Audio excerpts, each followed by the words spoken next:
Yes, good afternoon everyone. कुछ दिन पहले आप लोगों के लिए एमसीक्यू पार्ट 2 डाला था टेलीग्राम पे। इसकी पीडीएफ मैंने डाल दिया था। ठीक, जो पार्ट 1 मैंने कराया था आप लोगों को, वो मैंने बोला था कि उसमें पूरा थ्योरेटिकल एमसीक्यू है जो आईसीआई की बुक में है, और एमसीक्यू वैसे नहीं आएंगे। कुछ एमसीक्यू कंसेप्चुअल थ्योरेटिकल आएगा, कुछ एमसीक्यू प्रैक्टिकल आएगा। ठीक है, बची बात आरटीपी में जो क्वेश्चन है वो भी मैंने यहाँ पे डाल दिया है। आरटीपी में जो क्वेश्चन है वैसे टाइप के भी एमसीक्यू नहीं आएंगे। एमसीक्यू आएगा जो केस स्टडी बेस हो, वो थोड़ा छोटा साइज में आएगा, जिसमें 2 या 3 ही आपको एमसीक्यू पूछे एक केस स्टडी से। ठीक, अगर एक केस स्टडी की वेटेज बोलो तो 3 to 6 मार्क के अंदर अंदर होनी चाहिए। ठीक है, तो इस वजह से बहुत लेंदी भी एमसीक्यू नहीं आएंगे, बहुत छोटे और बहुत शॉर्ट एमसीक्यू भी नहीं आएंगे, ठीक ठीक एमसीक्यू आएंगे। सेकेंड पार्ट में मैंने पूछा था आप लोगों से, आप लोग खुद ही कर लोगे, आंसर प्रोवाइडेड है। ठीक, या फिर मुझे कराना पड़ेगा, बहुत सारे बच्चों ने बोला कराना पड़ेगा, तो मैं सोचा चलो कोई बात नहीं, डिस्कस कर लेते हैं। इस वीडियो को आपको देखना है 1.5 के स्पीड पे या फिर 1.75 के स्पीड पे। क्यों? क्योंकि यहाँ पे हम पढ़ा तो नहीं रहे, एमसीक्यू बस करवा रहे हैं, और करवा रहे हैं तो फटाफट में बस याद दिलाता हूँ कंसेप्ट आप लोगों को। तो इसके लिए आप फास्ट मोड में भी देखोगे तो आपका काम बन जाएगा। ठीक है, चलो चैप्टर नंबर 1। अब जो चैप्टर नंबर 1 है वो तो थ्योरी चैप्टर है, और थ्योरी चैप्टर है तो इसकी एमसीक्यू भी कैसे आएंगे, थोड़े शॉर्ट आएंगे, थ्योरेटिकल आएंगे। करेक्ट, जो मेन इंपॉर्टेंट कंसेप्ट पढ़ाए थे उन्हीं में से आएंगे। ठीक है, चलो तो ये मेरे कराने लायक तो खैर कुछ नहीं है चैप्टर नंबर 1 में से, तब भी मैं फटाफट करा देता हूं। और चैप्टर नंबर 2 से देखेंगे बढ़िया बढ़िया प्रैक्टिकल क्वेश्चन मैंने डाला है आप लोगों के प्रैक्टिस के लिए। Batch costing is suitable for, ये फार्मा इंडस्ट्री हो गया, हमने मेडिसिन का एग्जांपल दिया था बैच कॉस्टिंग में, याद करो। Joint cost is more suitable for oil industry, देखो मैंने एग्जांपल दिया था, क्रूड ऑयल से ही डीजल पेट्रोल बनते हैं, है ना, केरोसिन ऑयल बनता है। एंड एक कॉमन कॉस्ट या जॉइंट कॉस्ट है, 2 या 2 से ज्यादा प्रोडक्ट निकल रहे होते हैं वहां पे। हॉस्पिटल के लिए, हॉस्पिटल इंडस्ट्री के लिए कॉस्ट यूनिट क्या हो सकता है, पेशेंट डे। ऑटोमोबाइल के लिए number of vehicle. Depreciation, prima fascia depreciation until unless otherwise provided क्या होना चाहिए, फिक्स कॉस्ट है डेप्रिसिएशन। ठीक है, process costing is suitable for कौन सी इंडस्ट्री में, याद करो एग्जांपल में स्टील, ग्लास, ऐसे एग्जांपल दिया था प्रोसेस कॉस्टिंग में, जहां पे प्रोसेस कॉस्टिंग लगता है। Which of the following classification is meant for distinction between direct cost and indirect cost, बढ़िया क्वेश्चन है ये, याद करिए। एलिमेंट वाइज क्लासिफिकेशन में मटेरियल, लेबर एंड ओवरहेड में क्लासिफाई किया था मैंने कॉस्ट को, एंड इसको भी फर्दर हमने डायरेक्ट इनडायरेक्ट में क्लासिफाई किया था। हर एक डायरेक्ट कॉस्ट को जोड़ने में प्राइम कॉस्ट आता है, इनडायरेक्ट कॉस्ट को टोटल को बोलते हैं factory overhead.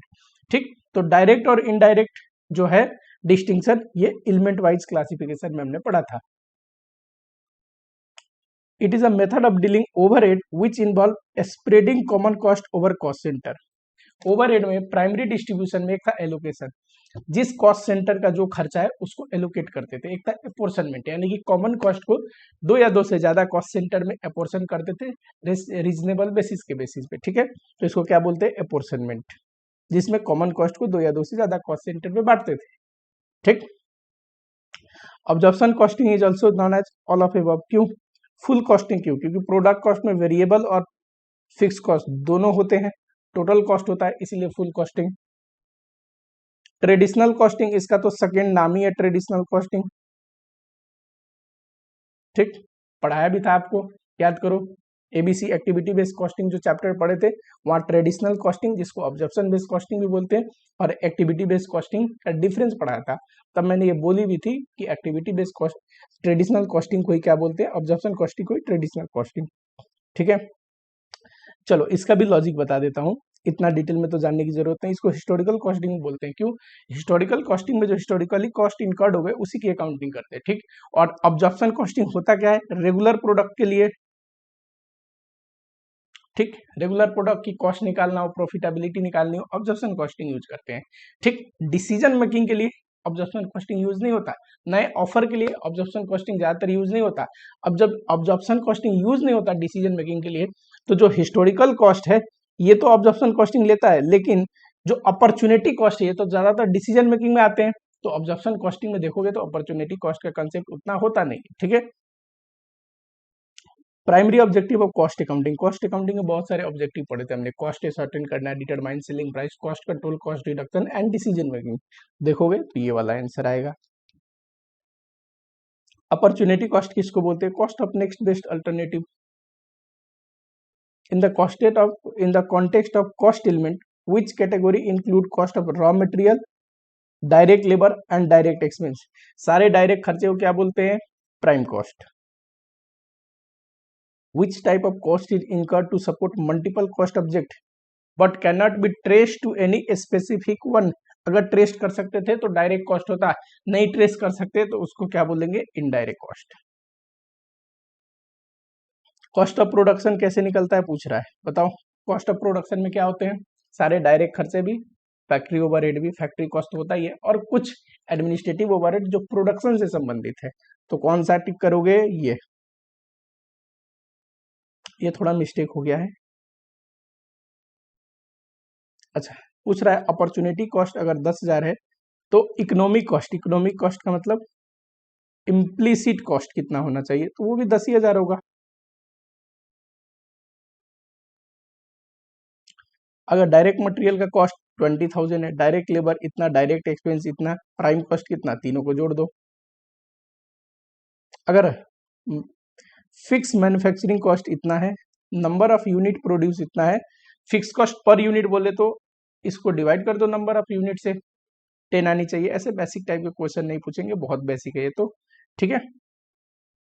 Direct material consumed ये रहा, डायरेक्ट लेबर ये रहा, फैक्ट्री ओवरहेड ये रहा, मैन्युफैक्चरिंग कॉस्ट पूछ रहा है, तीनों को जोड़ दो, क्योंकि मैन्युफैक्चरिंग कॉस्ट में क्या आता है? ये तीनों खर्चे आते हैं। कॉस्ट शीट हमने पढ़ रखा है। ग्रॉस प्रॉफिट ये रहा, सेलिंग एक्सपेंस, एडमिनिस्ट्रेटिव एक्सपेंस ये रहा, ग्रॉस प्रॉफिट में से ये घटाओगे तो नेट प्रॉफिट आएगा। चलो यहां से आते हैं मटेरियल कॉस्ट से, ठीक। प्रैक्टिकल क्वेश्चन यहां से शुरू होते हैं। पहला जो क्वेश्चन है ये आप ध्यान से देखोगे तो आपके आरटीपी का ही क्वेश्चन है जो मैंने इंक्लूड कर दिया है, ठीक है। पहला क्वेश्चन आपके आरटीपी में दे रखा है। आइए जरा, कहता है A purchase committee of A Limited has interested to review material procurement policy of the company. Chief Marketing Manager has appraised the committee that the company at present produces single unit X using two raw material A and B in the ratio of 3:2. हम अपने production से क्या बनाते हैं? Finish goods X, उसके लिए use होता है A and B as a raw material, दो रॉ मटेरियल, किस रेशियो में? 3:2. Material A is perishable and has to be used within 10 days from goods received note. A की बात बोले, दो मटेरियल है ना A एंड B, तो ये पेरिसेबल है, यानी कि खराब हो जाएगा, डिके हो जाएगा, और कह रहा है 10 डेज के अंदर अंदर, जिस दिन गुड्स रिसीव नोट आया, जिस दिन गुड्स आए उसके 10 दिन के अंदर अंदर आपको कंज्यूम करना पड़ेगा, नहीं तो क्या हो जाएगा? ऑब्सोलेट हो जाएगा। मटेरियल बी ड्यूरेबल नेचर का है और 1 साल तक कंज्यूम कर सकते हैं। मटेरियल बी क्या है? ड्यूरेबल है और 1 साल तक कंज्यूम कर सकते हैं। Material A is purchase from local market और उसका लीड टाइम है 1 to 2 डेज। मटेरियल ए 1 से 2 दिन में आ जाता है अपने पास। Material B on the other hand is procure from neighbouring state and it takes 2 to 4 days for receiving material. इसका लीड टाइम कितना है? 2 से 4 दिन। परचेज प्राइस ए का है 30 और बी का है 45। परचेज प्राइस इसका 30 है और इसका 44 है, correct. To place an order company has to incurred administrative cost of 1200, यानी कि ऑर्डरिंग कॉस्ट कंपनी को 1200 रुपया पड़ता है ऑर्डर प्लेस करने के लिए। कुछ ना बोले तो दोनों के लिए उतना ही पड़ता होगा। कैरिंग कॉस्ट बोल रहा है, ए का 15% है, बी का 5%। कैरिंग कॉस्ट को शॉर्ट में सीसी कर लेते हैं, ठीक है। आगे देखो, at present A is purchase in a lot of 15,000 to avail 10% discount. A के लिए इफ 15,000 एक बार में परचेज करते हैं 15,000 के लॉट में, तो क्या मिलेगा? डिस्काउंट मिलेगा, कितना? 10%, ठीक है। Sales department has provided estimate that the company would sell 30,000 finish goods in January and also projected the same trend for the entire year. Correct. जनवरी में बोल रहे हैं 30,000 हम क्या करेंगे, सेल करेंगे, तो 30,000 बनाने पड़ेंगे, कहने का मतलब। इनपुट आउटपुट रेशियो है 5:3। इनपुट आउटपुट रेशियो का मतलब 5 यूनिट अगर इनपुट डालेंगे प्रोसेस में तो आगे 3 यूनिट फिनिश गुड से बन के निकलेगा। ठीक है, आगे देखो। Company work 25 days in a month, ठीक है, and production is carried evenly. उसके बाद द फ्लोइंग क्वेरी कैलकुलेशन, पहला पे क्या पूछ रहा है बताओ। From the month of January what would be the quantity of material to be requisition for the both A and B, कितना मटेरियल हमें जरूरत पड़ेगी ए और बी का, ये पूछ रहा है। ठीक है, आओ जरा देखो 30,000 बनाना है, करेक्ट। इनपुट आउटपुट रेशियो कितना है 5:3, 5 डलेगा तो 3 निकलेगा, तो 30,000 बनाने के लिए डिवाइड बाई 3 इंटू 5 कितना चाहिए, 50,000 चाहिए। क्या, रॉ मटेरियल किस रेशियो में, अब ए और बी 3:2 के रेशियो में लेते हैं, ए 30,000 और बी 20,000।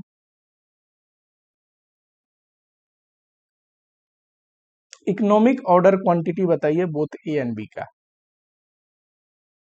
ईओ क्यू अगर निकाले ए का तो 2 ए एनुअल डिमांड, अब बताओ 30,000 चाहिए एक महीने में, करेक्ट, और हर एक महीने उतना ही प्रोडक्शन करेंगे तो इंटू 12 3,60,000। 2AO डिवाइड बाई सी, 15% किसका, परचेज प्राइस का। परचेज प्राइस कितना है 30। चलो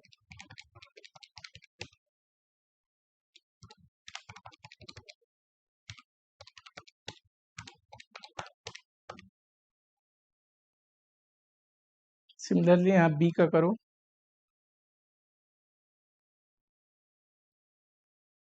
देखो ए का तो 13,856 आ गया, अब बी का ना भी निकाले तो क्या 13,856 किसी और में भी है, नहीं है, तो ये टिक कर दोगे, या फिर बी का आप निकाल भी सकते हैं।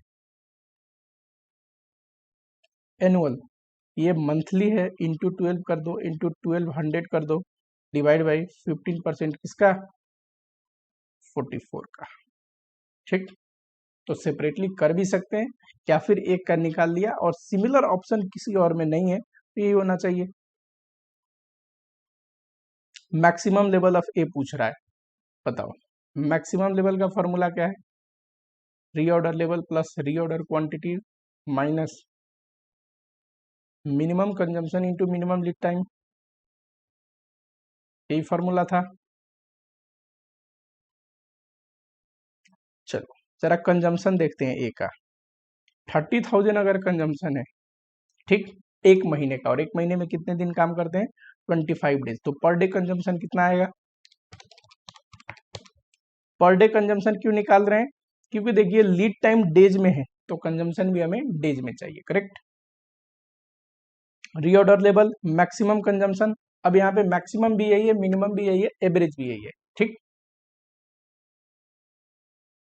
Into maximum lead time 2400 plus reorder quantity, अभी हम कितना ऑर्डर करते हैं 15,000, ये तो ईओ क्यू था, इतना करना चाहिए, पर अभी 10% डिस्काउंट के लिए ऑर्डर कितना करते हैं 15,000, ठीक है। माइनस मिनिमम कंजम्पशन, ये 1200 ही रहेगा, इनटू मिनिमम लीड टाइम 1, पता ना जरा 15,000 प्लस 12 से 16,200 आएगा, करेक्ट। एक तो ये है ही, एक और बात याद रखना, ये तो पेरिसेबल है, आपके ज्यादा स्टॉक होने से स्टॉक थोड़ी ना हो जाएगा, 10 दिन के बाद तो ये पेरिसेबल हो जाते हैं, खराब हो जाते हैं, तो 10 डेज कंजम्पशन कितना होगा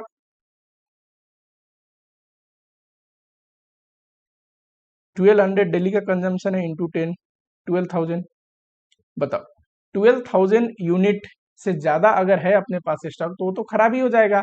तो मैक्सिमम स्टॉक लेवल कितना होगा? 12,000।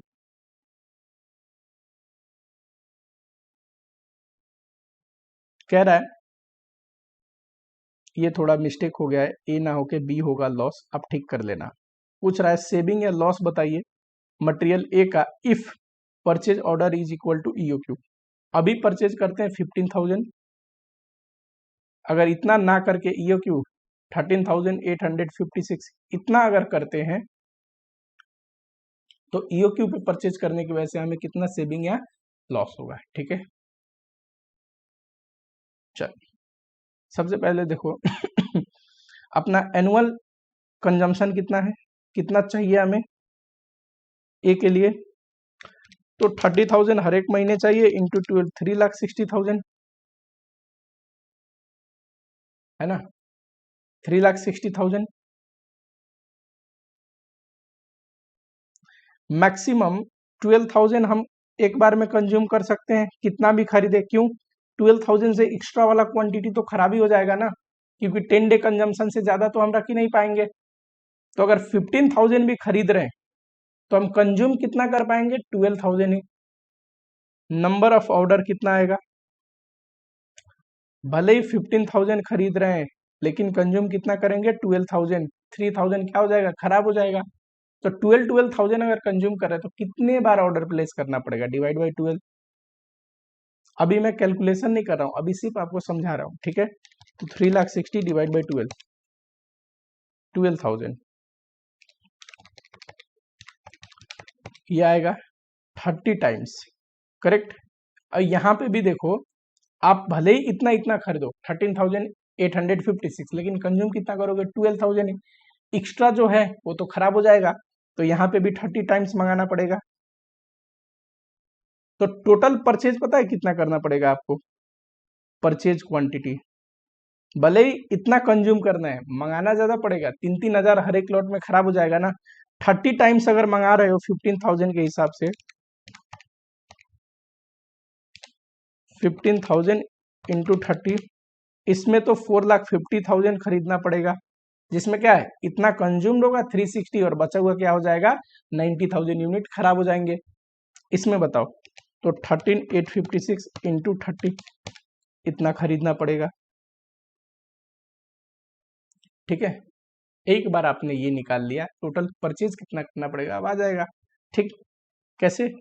और टोटल मटेरियल कॉस्ट जिसमें कम हो, तो पहले मटेरियल कॉस्ट कैसे निकालेंगे? परचेज प्राइस ये रहा 4,50,000 इंटू, अब देखो यहाँ पे तो 30 का रेट लगेगा, पर यहाँ पे 27 का रेट लगेगा। क्यों? क्योंकि यहाँ पे डिस्काउंट मिलेगा ना, 15-15 हजार अगर खरीदेंगे तो। ठीक है, इंटू 27,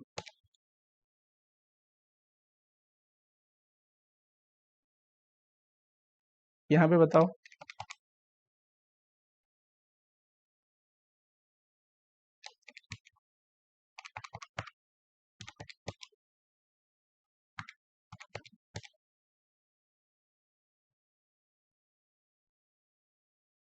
अच्छा, ऑर्डरिंग कॉस्ट दोनों में 30 टाइम्स ऑर्डर है तो 30 इंटू 1200 सेम ही आएगा, 36,000। 36,000 कैरिंग कॉस्ट बताओ, कैरिंग कॉस्ट लगता है एवरेज इन्वेंट्री, जो कि हमारे केस में 15,000 में 15,000 डिवाइड बाई 2, तो एवरेज इन्वेंट्री तो ये आएगा 7,500 इंटू कैरिंग कॉस्ट कितना है? 15%। किस पे लगेगा? ये प्राइस पे, 27 का 15%, ये आ गया 30,375। यहाँ पे बताइए एवरेज इन्वेंट्री 13,856 डिवाइड बाई 2, तो ये आया 6,928, ये तो एवरेज इन्वेंट्री है, इनटू 30 का 15% कैरिंग कॉस्ट पर यूनिट आएगा।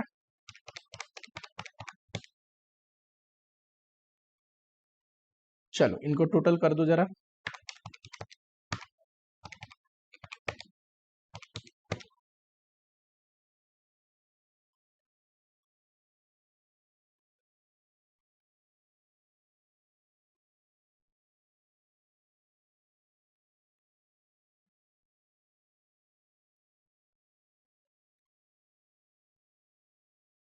यहाँ पे बताओ,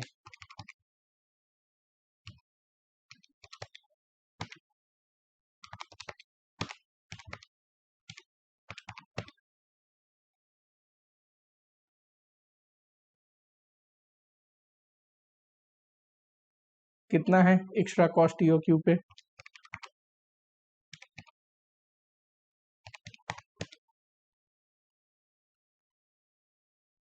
तो ईओक्यू पे अगर ऑर्डर करेंगे तो लॉस होगा, पर यहाँ मिस्टेकनली क्या हो गया है, प्रॉफिट। लेकिन आपको करना क्या है कि लॉस होगा, ठीक है। और क्या पूछ रहा है, what is the minimum stock level of A, minimum stock level का फॉर्मूला बताओ, reorder level minus average consumption into average lead time, ठीक। रीऑर्डर लेवल 2400 है, एवरेज कंजम्पशन कितना आएगा 1200, एवरेज लीड टाइम 1 और 2 का एवरेज करोगे तो 1.5 आएगा, 600। इनमें से किसको अकाउंटिंग रिकॉर्ड बोलेंगे, तो स्टोर लेजर को बोलेंगे। ये तो क्या है, ये जैसे डॉक्यूमेंट टाइप का है, रिकॉर्ड नहीं है।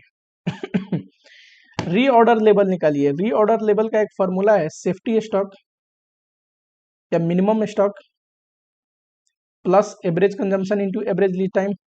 अब 2000 सेफ्टी स्टॉक तो है ही, average consumption into average lead time, बताओ average consumption into average lead time ये कैसे निकाल सकते हैं, तो हमें एनुअल कंजम्पशन पता है और लीड टाइम पता है, तो हम ऐसे निकाल सकते हैं कि ऑन एन एवरेज 10 डे का कंजम्पशन कितना होगा, अगर ये 365 का है तो 10 का कितना, बताइए 1000, 3000। ये आपकी बुक का ही क्वेश्चन है। क्या पूछा है, प्राइस पर यूनिट, ठीक है। ये बताओ 1000 है, डिस्काउंट 20% घटाया, जीएसटी जोड़ा है और ये प्राइस निकाला है, नॉन रिटर्नेबल बॉक्सेज है तो इसके कॉस्ट में तो जुड़ते ही हैं। अब बचा हुआ जीएसटी और डिस्काउंट के रिगार्डिंग कुछ इन्फॉर्मेशन है। कह रहा 2% कैश डिस्काउंट मिलेगा अगर पेमेंट 30 डेज के अंदर किया, तो यानी कि ये 20% क्या है, ट्रेड डिस्काउंट है। जब कैश डिस्काउंट का अलग से दिया है तो ऊपर जो घट रखा है ये ट्रेड डिस्काउंट है, और ट्रेड डिस्काउंट डिडक्ट होता है तो ये तो इतना आना चाहिए। Document sustaining payment of GST is include for claiming credit, यानी क्रेडिट मिल जाएगा तो ये कॉस्ट का हिस्सा नहीं बनेगा, और ये तो ऐड होते ही है। तो 850 डिवाइड बाई कितना यूनिट, 200 यूनिट, 4.25 ये रहा। चलो, HBL लिमिटेड प्रोड्यूसेस M, जिसका क्वार्टरली डिमांड इतना है तो एनुअल डिमांड कितना हो जाएगा 80,000। दो रॉ मटेरियल यूज होता है, मान लो एक X है एक Y है, कितना यूज होता है 3 kg X का, तो यानी कि 80 इंटू 3 इतना X लगेगा, और 80 इंटू 4 इतना Y लगेगा। बोला है X के लिए देखो कि ट्रांजिट में कितना लॉस होता है नहीं दे रखा, लेकिन प्रोसेस में लॉस होता है 4%, ठीक है। तो X अब मान लो 100 लेके आए तो प्रोसेस में उसमें 4% उसका लॉस हो गया, ये परसेंटेज किस पे अप्लाई करना है देखना जरा, ये परसेंटेज अप्लाई करना है परचेज क्वांटिटी पे। परचेज मान लो 100 किया, उसमें 4% लॉस हो गया, 4 यूनिट, 96 बचेगा, है ना। यानी कि 96 यूनिट कंज्यूम करना हो तो 100 यूनिट परचेज करनी पड़ेगी। तो इतना कंज्यूम करना है तो परचेज कितना करना पड़ेगा, 2,50,000 डिवाइड बाई 96 इंटू 100, ये आएगा। सिमिलरली वाई का देखो, ट्रांजिट में लॉस हो गया 2%, ये भी परचेज क्वांटिटी पे लगाना है, एंड लॉस प्रोसेस में हो गया 5%, ये भी परचेज क्वांटिटी पे लगाना है, ठीक है। अब देखो 100 यूनिट लेके आओगे, रास्ते में 2% लॉस हो जाएगा, किस पे 2%, परचेज क्वांटिटी पे 2 यूनिट, तो आपको मिला कितना 98। प्रोसेस में फिर लॉस हो जाएगा कितना 5%, किस पे, ये 98 पे 5% लगाना है, नहीं बोल रहा है परचेज पे, तो 5 यूनिट यहाँ भी लॉस हो गया, मिलेगा कितना आपको 93। बताओ 93 के लिए आपको 100 यूनिट बाई करनी पड़ेगी, तो 3 लाख अगर 20,000 आपको यूनिट चाहिए कंजम्पशन के लिए, तो बाई कितना करना पड़ेगा, 3,20,000 डिवाइड बाई 93 इंटू 100, तो ये आ रहा है आंसर, ये 344,086। पूछा है अगर 50 क्वांटिटी अगर सेफ्टी स्टॉक मेंटेन करते तो उसका कॉस्ट कितना होगा, टोटल कॉस्ट, ठीक। देखिए 50 क्वांटिटी मेंटेन करेंगे तो 50 या उससे कम डिमांड आया तब तो स्टॉक आउट नहीं होगा, स्टॉक आउट होगा जब 80 का डिमांड आया तो 30 यूनिट, और उसकी प्रोबेबिलिटी कितनी है, अगर ये टोटल करोगे तो 100 आएगा, तो प्रोबेबिलिटी है 0.05। अगर 100 यूनिट का डिमांड आया तो 50 यूनिट स्टॉक आउट हो जाएगा, प्रोबेबिलिटी है इतना। एक्सपेक्टेड स्टॉक आउट बताओ,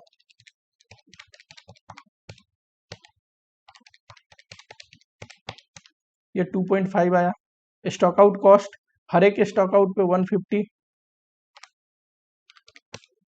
ये तो 375 आया। और एक होता है होल्डिंग कॉस्ट, कैरिंग कॉस्ट, आपको पता होना चाहिए सेफ्टी स्टॉक पे फुल कैरिंग कॉस्ट लगता है, ठीक, एंड रीऑर्डर क्वांटिटी पे एवरेज पे लगता है, ठीक। जब एवरेज क्वांटिटी पे कैरिंग कॉस्ट लगाते हैं तो जिसमें सेफ्टी स्टॉक के पूरा लगता है, रीऑर्डर क्वांटिटी के हाफ पे लगता है, ठीक है। तो यहाँ देखो, अगर आप 50 मेंटेन करोगे सेफ्टी स्टॉक तो उस पर कैरिंग कॉस्ट लग रहा है 50 यूनिट के हिसाब से, ये इतना टोटल जोड़ोगे 2875 आएगा।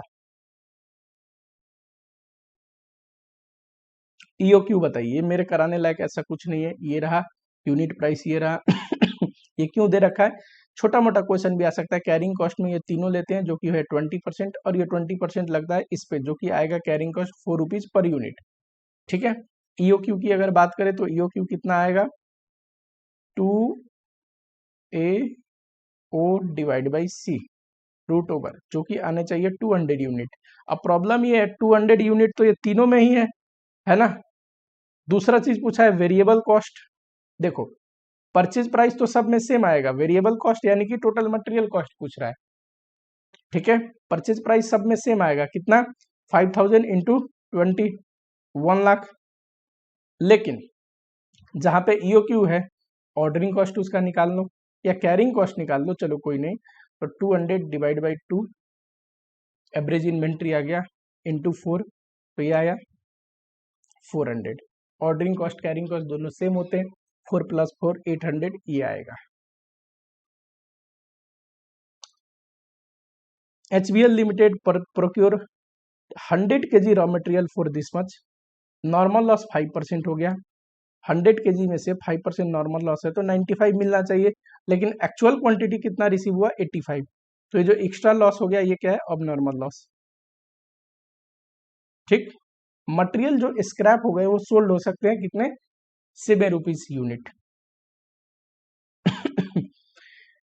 Calculate amount of loss to be debited to costing PL, ठीक, यानी कि कॉस्ट ऑफ अबनॉर्मल लॉस पूछ रहा है, कैसे निकलेगा, total material cost minus normal loss की रिकवरी जो कि 5 यूनिट है, इंटू 7 करेंगे तो 35 आ जाएगा, divide by total unit minus normal loss unit जो कि 95 आएगा। बताना जरा, 9800 माइनस 35 डिवाइड बाई 95, ये तो आया 102.78, ठीक। अगर हम अब नॉर्मल लॉस यूनिट कितना है 10, इंटू 10 करेंगे तो देखो ये आएगा इतना, राउंड ऑफ करके 789 था, राउंड अप करके ये आएगा इतना। ये किस लॉजिक पे ये आंसर आ रही है, इस लॉजिक पे आ रही है कि नॉर्मल लॉस स्क्रैप में तो बिक रहे, अब नॉर्मल लॉस की कोई रिकवरी नहीं है। क्यों, अगर अब नॉर्मल लॉस भी बिकता है स्क्रैप में तो कितना डेबिट होता है कॉस्टिंग पीएल में, कोई बच्चा मुझे बताएगा, आफ्टर रिकवरी, यानी कि इसमें से 10 यूनिट इंटू कितना, 7 के रेट से बिक रहा है ना स्क्रैप, ये फिर आंसर आता है इसमें से 1027.9 माइनस 70, 957.9, पर इतना तो है नहीं किसी भी ऑप्शन में। अगर ये नहीं है तो यानी कि अब नॉर्मल लॉस स्क्रैप में नहीं बिकेगा। यहाँ पे क्वेश्चन क्लियर नहीं है, इसको बोलना चाहिए था कि सिर्फ नॉर्मल लॉस की रिकवरी हो सकती है, ठीक। नहीं भी बोला तो मैं लॉजिक लगा सकते हैं, अगर रिकवरी अब नॉर्मल लॉस की होती तो कॉस्टिंग पीएल में ये डेबिट होता। चलो,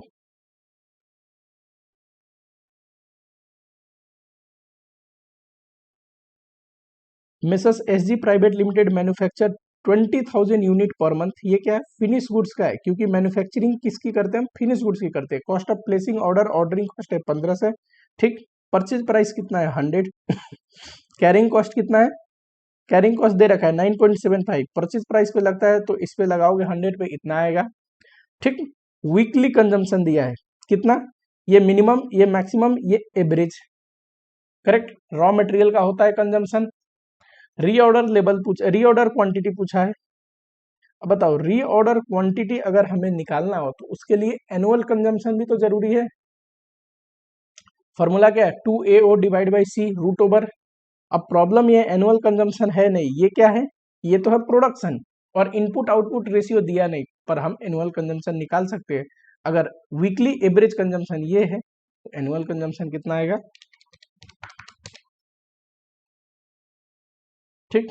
अब बताओ 2AO डिवाइड बाई ये आ रहा है राउंड अप करके 2078.46 आएगा, लेकिन क्वांटिटी हमेशा अपर राउंड अप करना है आपको। ये बढ़िया क्वेश्चन है। क्या पूछा है देखना जरा। हम दो सोर्स से मटेरियल को एक्वायर कर सकते हैं, कह रहा है source number 1 and source number 2। Source number 1 है जिसमें डिफेक्टिव 2% होगा, सोर्स नंबर 2 है जिसमें कोई एश्योरेंस तो नहीं दे सकते। सोर्स नंबर 1 में क्या है, एश्योरेंस दे रहा है कि 2% से ज्यादा डिफेक्टिव नहीं निकलेगा। सोर्स नंबर 2 है कि एश्योरेंस तो नहीं दे रहा है पर पास रिकॉर्ड शो करता है 2.8% डिफेक्टिव निकलेंगे अगर सोर्स 2 से हम मटेरियल प्रोक्योर करते हैं तो। Material is supplied in a lot of 1000 unit, एक लॉट में कितना 1000 यूनिट हम एक्वायर करते हैं। सोर्स 2 जो है जिसमें ज्यादा डिफेक्टिव निकलने के चांसेज है, वहां पे 100 रुपीज सस्ता मटेरियल मिल रहा है हमें, ठीक है, सोर्स 1 के तुलना में। यानी कि सोर्स 1 100 रुपीज महंगा है मटेरियल सोर्स 2 के तुलना में। अगर डिफेक्टिव आते हैं तो उसको रेक्टिफिकेशन कॉस्ट है 5। बताइए कौन से सोर्स से एक्वायर करना चाहिए, इनमें से कौन सा आंसर सही है। सोर्स 1 है, सोर्स 2 है, बताओ डिफेक्टिव कितना आएगा सोर्स 1 में। एक लॉट का अगर डिसीजन लेते हैं तो इतने में समझ में आ जाएगा आपको, ये पर लॉट डिसीजन है। 1000 का 2% 20 यूनिट और इंटू 5 करेंगे कॉस्ट ऑफ डिफेक्टिव निकालने के लिए कि कॉस्ट ऑफ रेक्टिफिकेशन कितना आएगा डिफेक्टिव का, तो इसमें आएगा सोर्स 1 में 100। सिमिलरली यहाँ 1000 का 2.8 ये 28 यूनिट आएगा इंटू 5, बताना 28 इंटू 5 कितना आता है 140, करेक्ट। ये तो कॉस्ट ऑफ रेक्टिफिकेशन हो गया। एडिशनल कॉस्ट की बात करें तो पता है सोर्स 1 100 रुपया महंगा है सोर्स 2 के तुलना में, तो देखो पर लॉट ये 200, पर लॉट ये 140 पड़ रहा है। और सारे खर्चे सेम होंगे ना, सिर्फ जो एडिशनल कॉस्ट है वो और कॉस्ट ऑफ रेक्टिफिकेशन इसको कंपेयर कर रहे हैं। तो सोर्स 2 60 रुपी पर लॉट सस्ता पड़ेगा सोर्स 1 के तुलना में। Source 2 is more economical by 60 rupees per lot, ठीक है। एनुअल कंजम्पशन मान लो 40,000 है, ठीक है। लीड टाइम दिया हुआ है 3 डेज। ये क्वेश्चन मैंने आप लोगों को करा रखा है किसी क्वेश्चन के पार्ट में, ठीक है। डेटा मैंने चेंज नहीं किया है, ये क्वेश्चन ऐसे ही डाला है, पर इंपॉर्टेंट पॉइंट है ये।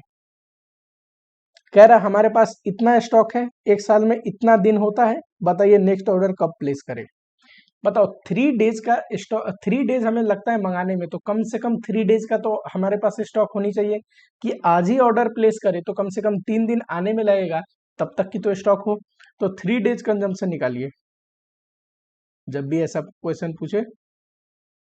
बताओ 40,000 डिवाइड बाई 360 पर डे आ गया इंटू 3, बताओ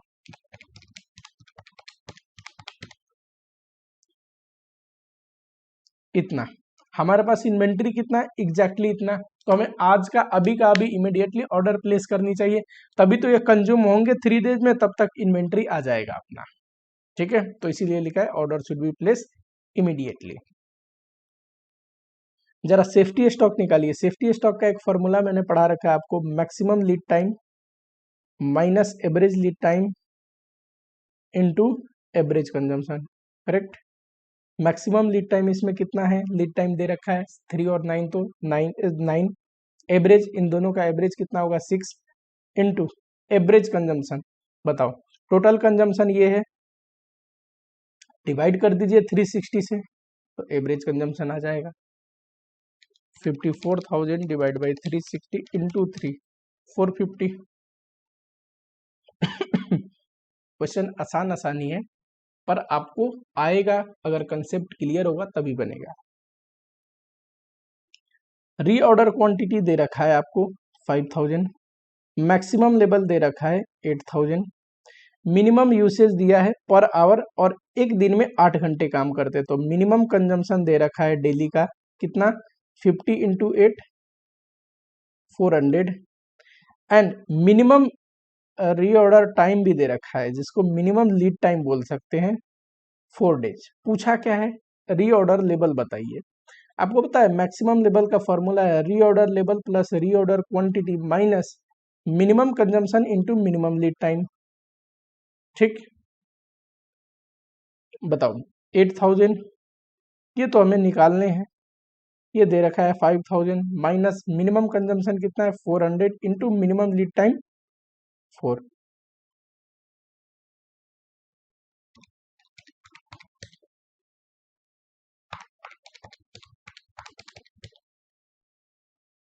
ये आएगा, ये देखिए, which of the following shall not be considered as a other attributable cost while determining material cost।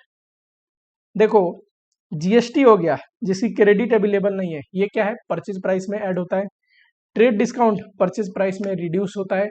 अब ये दोनों तो परचेज प्राइस के ही हिस्सा है, ठीक है, परचेज प्राइस में ही एडजस्ट होते हैं। पेनल्टी, पेनल्टी बताओ, ये कॉस्ट में आता ही नहीं है, पर अदर एट्रीब्यूटेबल कॉस्ट में ये आता है। तो बोल रहा है कौन सा इसमें से है जो अदर एट्रीब्यूटेबल कॉस्ट में कंसीडर करेंगे, तो वो क्या होगा, फ्रेट होगा। अगर आपने मुझसे पढ़ रखा है तो आपको इजिली ये चीज समझ में आ रही होगी, लेक्चर नंबर 1 में ही पढ़ाया था। While calculating carrying cost on safety stock, कौन सा स्टेटमेंट करेक्ट है, तो सेफ्टी स्टॉक पे पूरा कैरिंग कॉस्ट लगता है। कैसे, कैरिंग कॉस्ट का फॉर्मूला है टोटल कैरिंग कॉस्ट का, carrying cost into average inventory. Average inventory कैसे निकलता है, तो एक तो फॉर्मूला है मिनिमम स्टॉक या सेफ्टी स्टॉक प्लस ये। अब बताओ, ये देखो कैरिंग कॉस्ट सेफ्टी स्टॉक पे तो पूरा लगेगा, इसको ब्रैकेट खोलोगे तो, लेकिन रीऑर्डर क्वांटिटी पे हाफ पे लगता है, यही होगा ना। तो ये कहने का मतलब करेक्ट है। क्या है, एवरेज लीड टाइम इतना है और difference between minimum maximum 4 days है, तो कैलकुलेट मैक्सिमम लीड टाइम। देखिए मान लो मैक्सिमम ए है और मिनिमम बी, तो A plus B divide by 2 is equal to 6। A plus B कितना आ रहा है 12, ठीक है, और डिफरेंस क्या है, यानी कि ए माइनस बी कितना है 4। ये दोनों को जोड़ दो, ये कट जाएगा, 2a इज इक्वल टू 16, तो a इज इक्वल टू 8 आएगा। ए क्या माना था हमने, मैक्सिमम। इन्वेंट्री टर्नओवर बताइए, होल्डिंग पीरियड बताइए, इनमें से क्या हुआ। इन्वेंट्री टर्नओवर रेशियो का फॉर्मूला क्या है, material consume divide by average inventory, correct. Material consume कैसे निकलता है, opening stock plus purchase minus closing stock. Average inventory opening plus closing divide by 2, तो 2.5 आया।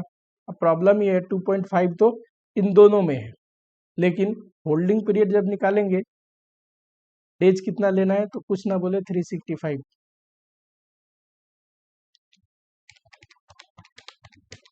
तो 146 डेज ये आएगा।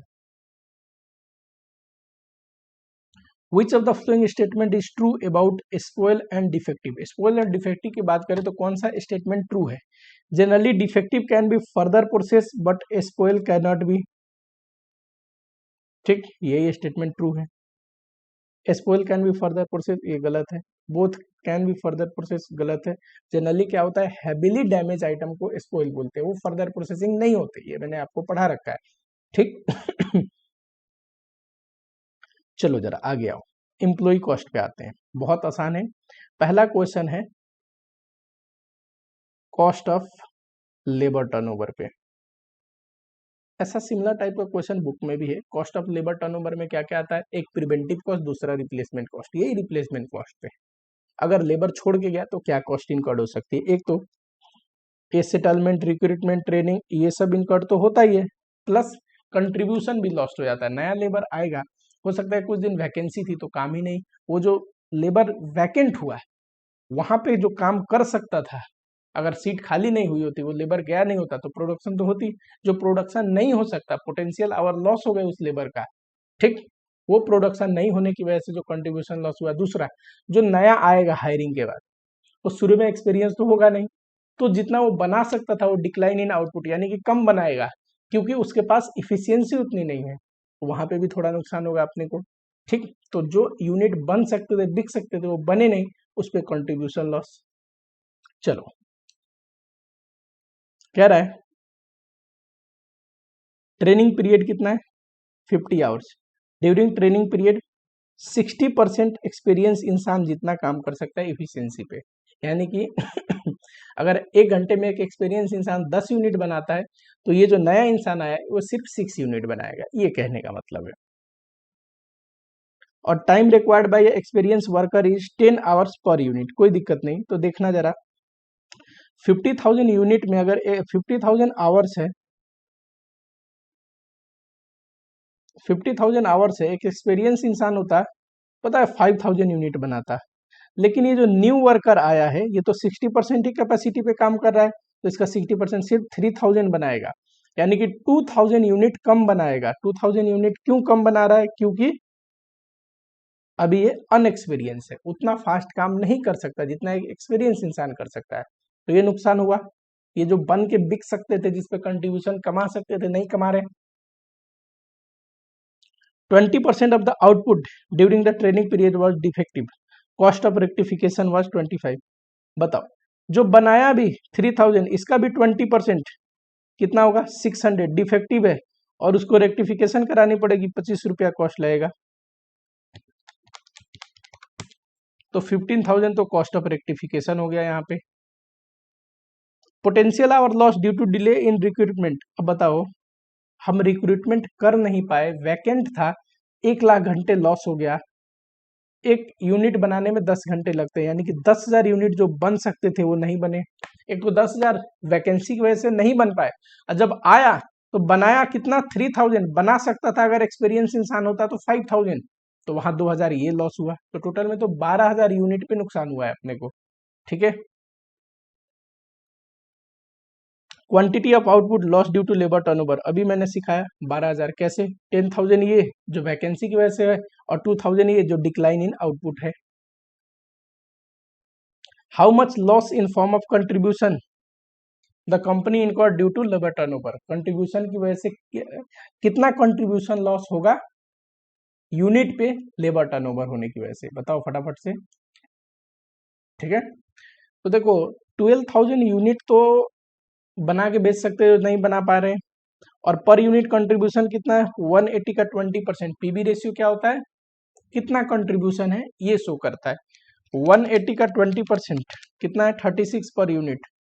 बताइए, 4,32,000 आएगा। कॉस्ट ऑफ रिपेयरिंग डिफेक्टिव 15,000, अभी ऊपर करवा दिया था। प्रॉफिट लॉस ड्यू टू ये लेबर टर्नओवर, बताइए इतना तो कंट्रीब्यूशन लॉस हो ही रहा है, प्लस ये भी तो खर्चे हैं, ये तीनों को जोड़ो।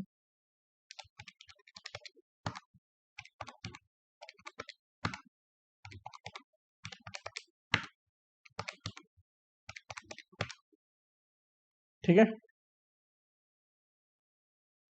ये आएगा। आगे बढ़िए। How much quantity of output is loss due to inexperience of new worker. देखो नया वर्कर आया तो 2,000 यूनिट कम बनाया था ना, यही क्वांटिटी लॉस हुआ है। ठीक है, चलो आगे बढ़ते हैं।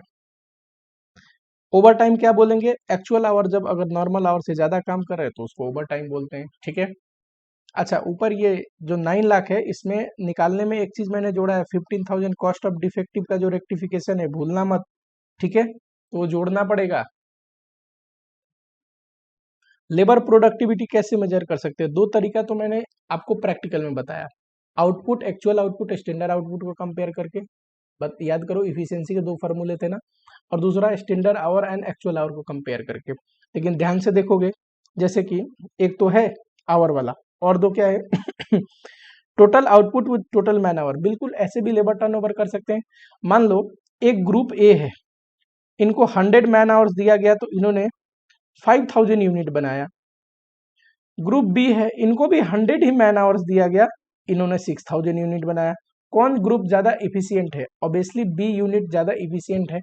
तो ऐसे भी हम टोटल मैन आवर से भी आउटपुट को कंपेयर करके निकाल सकते हैं। देखोगे ऑल ऑफ एबव आनी चाहिए। ठीक, डायरेक्ट एक्सपेंस अगर मटेरियलिटी का टेस्ट फुलफिल नहीं करता, तो जो डायरेक्ट एक्सपेंस डायरेक्टली ट्रेसेबल नहीं होते, ज्यादा मटेरियल नहीं होते, तो उसको क्या हम इनडायरेक्ट खर्चे में ले लेते हैं, part of overhead. If overhead is paid to labour as a regular company policy, तो उसको क्या बोलेंगे? बताओ, ओवरहेड अगर रेगुलर कंपनी की पॉलिसी की वजह से है तो लेबर रेट में ही एडजस्ट कर देते हैं। ठीक, ओवरहेड के 4-5 केसेस पढ़ाए थे, कब ओवरहेड कैसे ट्रीटमेंट करते, जैसे स्पेसिफिक जॉब से रिलेटेड है उस जॉब के कॉस्ट में जोड़ते थे। प्रोडक्शन शॉर्टफॉल हो गया कभी, ठीक है, रेगुलर कंपनी पॉलिसी नहीं है, कभी कभी प्रोडक्शन शॉर्टफॉल हो जाता है तो वहां पे जनरल ओवरहेड में डालते थे। ठीक है, तो ओवर टाइम प्रीमियम का ट्रीटमेंट आपको पढ़ा रखा है। गारंटेड वेजेस 75 का है। ठीक, यहाँ पे ये इंपॉर्टेंट लाइन है, standard hourly output is 10 unit. ठीक, मिस्टर ए का वेजेस निकालिए अगर उन्होंने 180 यूनिट प्रोड्यूस किया। ठीक है अब बताओ यहाँ पे पीस रेट से वेजेस निकालना है क्योंकि यूनिट दे रखा है, लेकिन प्रॉब्लम ये है जो रेट है ना ये आवरली दिया है। अब पीस रेट से निकालने का एक्चुअल आउटपुट इनटू रेट पर आउटपुट, अब ये तो संभव ही नहीं है, रेट पर आउटपुट दिया नहीं है, तो एक और तरीका है निकाल सकते हैं, standard hour for actual output into rate per hour. इसका लॉजिक देखो, नोट्स लिखाते टाइम ही करा दिया था, जो बच्चा पढ़ा होगा उसको याद आएगा, आप अपना नोट्स देखना वहां पे एग्जाम्पल भी करा रखा है मैंने। ठीक, कहने का मतलब 180 इंटू डिवाइड बाई 10 करोगे तो आ जाएगा कितना, 18 इंटू 75।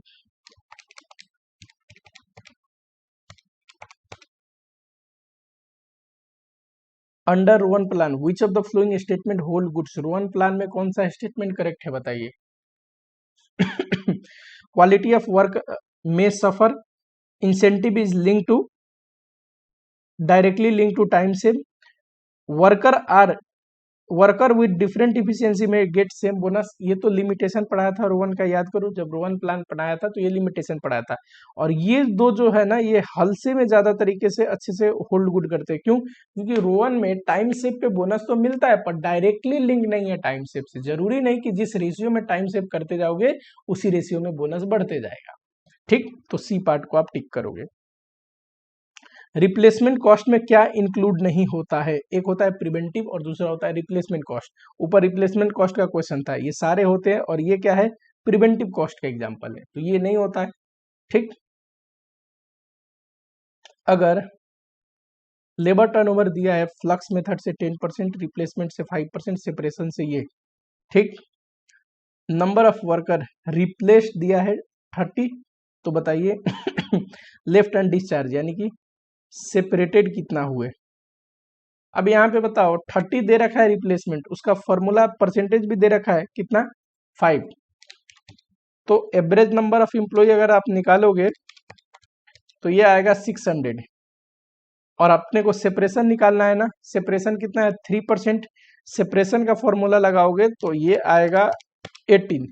सेपरेशन को ही लेफ्ट एंड डिस्चार्ज बोलते हैं।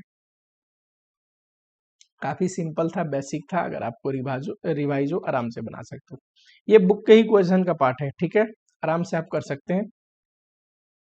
हमने इतना सेल किया और इतना पीबी रेशियो उस पे है, ठीक है, टोटल इतने आवर्स वर्क हुए थे और इतने आवर लॉस हुए थे ड्यू टू लेबर टर्नओवर, जो काम कर सकते थे पर वैकेंसी की वजह से लॉस हो गए होंगे। जो ये काम किया हमने 4,45,000, उसमें 30,000 ऐसे आवर है जिसमें से आधा अनप्रोडक्टिव है, यानी कि 445 में 4,15,000 तो ठीक है, 30,000 ऐसे आवर है जिसमें 15,000 अनप्रोडक्टिव है, काम नहीं हुआ होगा, यानी कि 15,000 में ही प्रोडक्टिव काम हुआ होगा। तो टोटल में ये प्लस ये, एक्चुअल में प्रोडक्शन तो 4,30,000 घंटे का ही है, और 4,30,000 घंटे में प्रोडक्शन होकर सेल कितना हुआ है, इतना, करेक्ट। ये जो घंटे है 15,000, इसकी वजह से नुकसान हुआ है अपने को, इसमें बना सकते थे नहीं बना पाए, प्लस 1,00,000 घंटे जो है जिसमें हायरिंग ही नहीं कर पाए होंगे उस वजह से लॉस हुआ होगा, तो ये भी घंटे की वजह से लॉस हुआ है। प्रोडक्शन कर सकते थे नहीं कर पाए। अब पूछा क्या है, पूछा है कंट्रीब्यूशन फॉरगन, अब बताइए 8303,300 यही है, हाँ, इंटू 20%, ये टोटल कंट्रीब्यूशन है। ठीक, ऐसे कर लो, चलो ये कितने घंटे में बना है 4,30,000, तो 1,15,000 आवर्स में कितना बन के सेल हो सकता था, कितना सेल लॉस हुआ ये निकल जाएगा, कैसे आया 1,15,000? 1,00,000 आवर तो वो जो लॉस ही हो गया, उतने में काम ही नहीं हुआ। अगर प्रॉपर टाइम पे वो छोड़ के नहीं गया होता, अगर हायरिंग हुई होती तो इतना घंटे और काम हुआ होता, ठीक। और 15,000 ऐसा जो कि काम तो हुआ है पर अनएक्सपीरियंस होने की वजह से अनप्रोडक्टिव काम हुआ है, ठीक है। तो ये तो लॉस इन सेल हो गया इंटू 20% कंट्रीब्यूशन। जरा बताओ, 8303,300 डिवाइड बाई 4,30,000 इंटू 1,15,000, ठीक है। एक क्वार्टर में बोल रहा है टोटल ज्वाइन एंड रिक्रूटमेंट 120 है, लेफ्ट एंड डिस्चार्ज है 150, बिगनिंग में कितने थे 220, find the number of employ at end में निकालना हो तो बिगनिंग प्लस कितना है total join and recruitment 120 minus 150,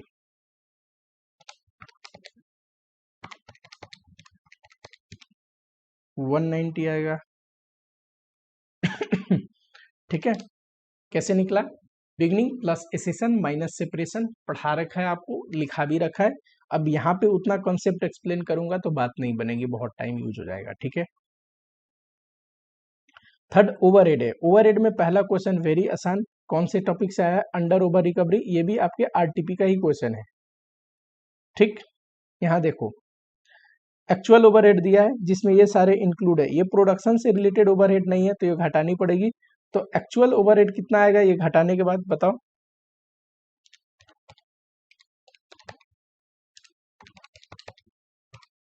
ये तो बहुत आसान तरीके से आप लोगों को अंडर ओवर रिकवरी का ट्रीटमेंट सिखा रखा है, इतना आएगा, करेक्ट।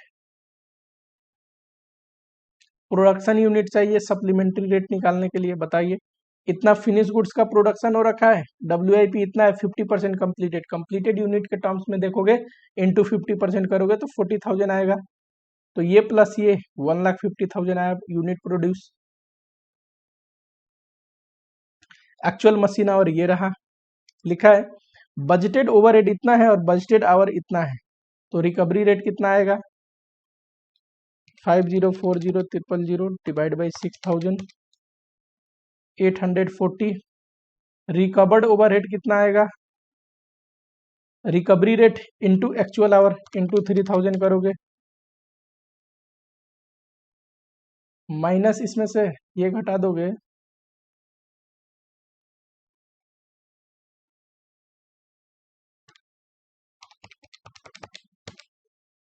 तो ये आ जाएगा ओवर रिकवरी।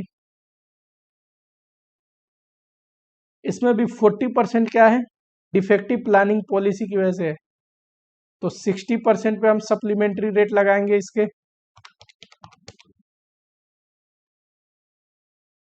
सप्लीमेंट्री रेट कितना आएगा,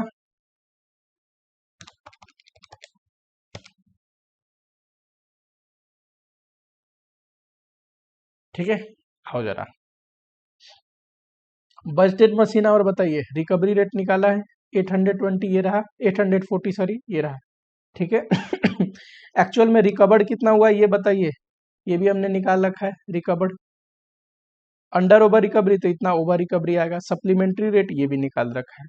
अब क्या पूछ रहा है, amount of under over recovery apportion to WIP, ठीक है कोई दिक्कत नहीं, ये आया। WIP में कितना इक्विवेलेंट यूनिट है 40,000, 18,880 आएगा, ये रहा, ठीक है। चलो आगे देखते हैं, ये एक प्रैक्टिकल था, बढ़िया था। चलो आगे बढ़ते हैं फटाफट से।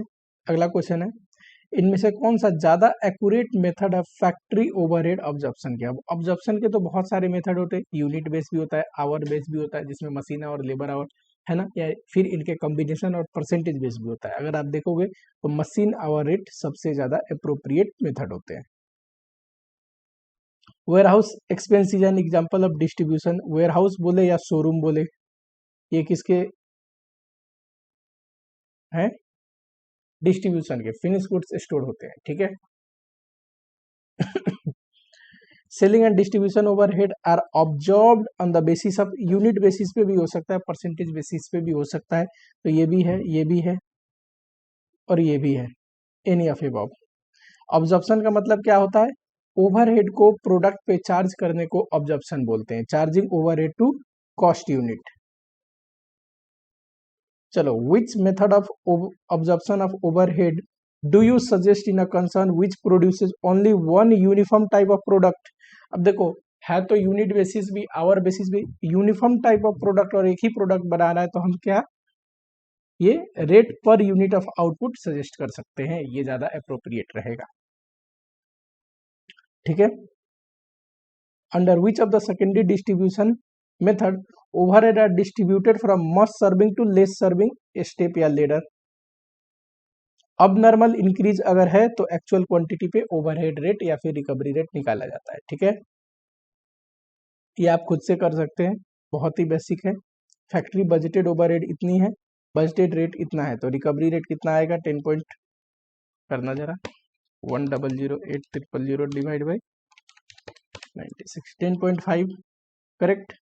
एंड एक्चुअल में आवर इतना हुआ है इंटू 48, तो रिकवर्ड आ गया 5,04,000। एक्चुअल हमें पता है कितना, 679। अंडर रिकवरी आ गया 1,75,000। इसमें भी 1/4 जो है डिफेक्टिव प्रोडक्शन पॉलिसी से है, तो जो 3/4 होगा उस पर हम सप्लीमेंट्री रेट लगाएंगे, प्रोडक्शन यूनिट से डिवाइड करते हैं। ठीक है, सोल्ड यूनिट इतना है फिनिश गुड्स का, और WIP इतना बना हुआ है 50% कंप्लीटेड, तो 5,000 ये भी हो जाएगा। इक्विवेलेंट यूनिट 20,000 से अगर आप डिवाइड करोगे तो ये आ रहा है 6.56। ओवर रिकवरी का ट्रीटमेंट क्या होना चाहिए, सेल भी। अब देखो 3 ट्रीटमेंट होती है ना अंडर या ओवर रिकवरी का, एक तो कैरी फॉरवर्ड, दूसरा कॉस्टिंग PL में डेबिट क्रेडिट करते हैं, और थर्ड सप्लीमेंट्री रेट यूज करके रिकवर करते हैं। यहाँ पे देखो ओवर रिकवरी है, reduce from cost of goods sold, closing stock और WIP, ये तो एक ठीक है। Added to cost of goods sold WIP ये गलत है। क्रेडिट टू कॉस्टिंग PL ये भी हो सकता है। A और B में से कोई भी ट्रीटमेंट हो सकता है, तो both A and B is correct. या एनी, इस पे अगर ये ऑप्शन होता कि A आइदर A और B, तो ये भी टिक कर सकते थे। ठीक, ब्लैंकेट रेट, इसी को सिंगल रेट भी बोलते हैं। कहाँ पे सुइटेबल है, जहां पे सिंगल प्रोड्यूस हो रहा है गुड्स, या फिर 2 या 2 से ज्यादा गुड्स तो बन रहे, पर सारे गुड्स सारे ही डिपार्टमेंट से होकर गुजरते हो and same length of time में प्रोड्यूस होता हो। ठीक, तो A और B में देखो क्या है, company produces single major product, एक तो ये यहाँ पे ब्लैंकेट रेट यूज हो सकता है, या दूसरा कहाँ ऑल द प्रोडक्ट, या फिर एक से ज्यादा प्रोडक्ट है तो all the product passes through all department with same length of time, यहाँ पे भी यूज हो सकता है, तो both A and B is correct। Which of the following is not example of running cost, running cost का example कौन सा नहीं है, कंज्यूमेबल फ्यूल ये सब तो है, डिप्रिसिएशन ड्यू टू ऑपरेशन ये भी है वेरिएबल या रनिंग कॉस्ट। ठीक, इंश्योरेंस का कॉस्ट नहीं है। ठीक है, ये फिक्स कॉस्ट में आता है। इफेक्टिव आवर निकालिए, if total our is 2000, idle time इसमें से घटता है, और सेटअप टाइम कब घटता है, जब नॉन प्रोडक्टिव है, बोल रहा है नॉन प्रोडक्टिव, तो 1850 आएगा। एक्टिविटी बेस्ड कॉस्टिंग देखिए जरा, which of the following activity can not be considered as a unit level. देखो unit level, batch level, production sustaining and facility level. Unit level मतलब पर यूनिट के लिए जो खर्चे होते हैं, पर यूनिट के लिए जो एक्टिविटी इनकर्ड होता है, जैसे ये यूनिट लेवल है, ये भी है, लेकिन ये क्या है, बैच लेवल है, तो इसको टिक करोगे कि ये भैया बैच लेवल है, ये यूनिट लेवल नहीं है। Which of the following can not be considered as a cost driver for inspection cost. Inspection cost inspection hour के बेसिस पे बांट सकते हैं, वो ना हो तो नंबर ऑफ सेटअप के बेसिस पे बांट सकते हैं, ये मान के कि जितने बार सेटअप हो रहा है उससे पहले इंस्पेक्शन हो रहा है, तो ये दोनों तो चलेगा, मशीन और के बेसिस पे नहीं बांट सकते, ये गलत है। Which of the following is not N example of cost object. Cost object ये हो सकता है, बिल्कुल प्रोडक्ट हो सकता है कॉस्ट ऑब्जेक्ट, कोई सर्विस हो सकती है कॉस्ट ऑब्जेक्ट, कोई जॉब हो सकता है, तो तीनों ही हो सकता है, लेकिन ये नहीं हो सकता। ठीक, which of the following activity can not be considered as a batch level activity. Setup batch level है, हर एक बैच से पहले सेटअप करनी पड़ती है। इंस्पेक्शन बैच से पहले इंस्पेक्शन करना पड़ता है, बैच लेवल एक्टिविटी है। ऑर्डरिंग ये भी है, लेकिन प्रोडक्ट डिजाइन ये एक बार डिजाइन हो जाए तो पूरी प्रोडक्ट के लिए होता है, इसीलिए इसको प्रोडक्शन सस्टेनिंग एक्टिविटी में गिना जाता है। ठीक है, तो ये नहीं है। अंडर ट्रेडिशनल कॉस्टिंग का मतलब जो ऑब्जर्प्शन बेस्ड कॉस्टिंग होता है, ठीक, overhead can be recovered based on machine our हो सकता है, लेबर आवर हो सकता है, यहाँ कुछ मिस्टेक है, ये नहीं हो सकता एक्टिविटी कॉस्ट ड्राइवर रेट, तो मशीन आवर या लेबर आवर हो सकता है। तो ऑल ऑफ एबव, थोड़ा सा यहाँ पे मिस्टेक हो गया, यहाँ पे होना क्या चाहिए था, आइदर ए और बी बोलता तो उसको टिक करते, या फिर लिखा होता बोथ ए एंड बी तो उसको भी टिक करते, दोनों में से कोई एक ही देगा। ये activity cost driver rate activity based costing में यूज करते हैं, ये दोनों ट्रेडिशनल कॉस्टिंग में यूज करते हैं, machine hour rate, labour hour rate. ठीक, चलो, विच of the following is not included in preparation of cost sheet. अब देखो यहाँ पे जो खर्चे दे रखे हैं ये सारे तो होते हैं, इंटरेस्ट का जो खर्चा है वैसे तो कॉस्ट शीट में आता है as a part of total cost, पर कॉस्ट ऑफ प्रोडक्शन का हिस्सा नहीं है। ठीक, तो इसको अगर ऐसा ऑप्शन आए तो आप इंटरेस्ट को टिक करना। ठीक है अगर देखोगे सिंपल इंटरप्रिटेशन तो कॉस्ट शीट में इंटरेस्ट आता है, इंटरेस्ट प्रोडक्शन से रिलेटेड खर्चा नहीं है, गुड्स को बनाने से रिलेटेड खर्चा नहीं है, पर टोटल कॉस्ट का हिस्सा है। अब गुड्स से बनाने ये तो डायरेक्टली कॉस्ट के हिस्से है। ठीक, which of the flowing item is not excluded while preparing cost sheet. यहां देखिए जरा, ये और ये फाइनेंशियल अकाउंट में आते हैं एंड कॉस्ट अकाउंट में नहीं आते, पर property tax and factory building ये क्या आएगा, कॉस्ट शीट में आएगा। ठीक, ए बी और डी ये सिर्फ फाइनेंशियल अकाउंट में आएंगे, कॉस्ट अकाउंटिंग में आते ही नहीं है। Which of the following are direct expense, direct expenses में से कौन सा है, ये तो है, ये भी है, तो both A and B. Prime cost क्या होता है, टोटल डायरेक्ट कॉस्ट को प्राइम कॉस्ट बोलते हैं। Which is not an element of work overhead, factory overhead में क्या नहीं आएगा बताओ, ये तो आएगा, ये भी आएगा, ये भी आएगा, ये नहीं आएगा, क्यों, ये सेलिंग ओवरहेड का हिस्सा है।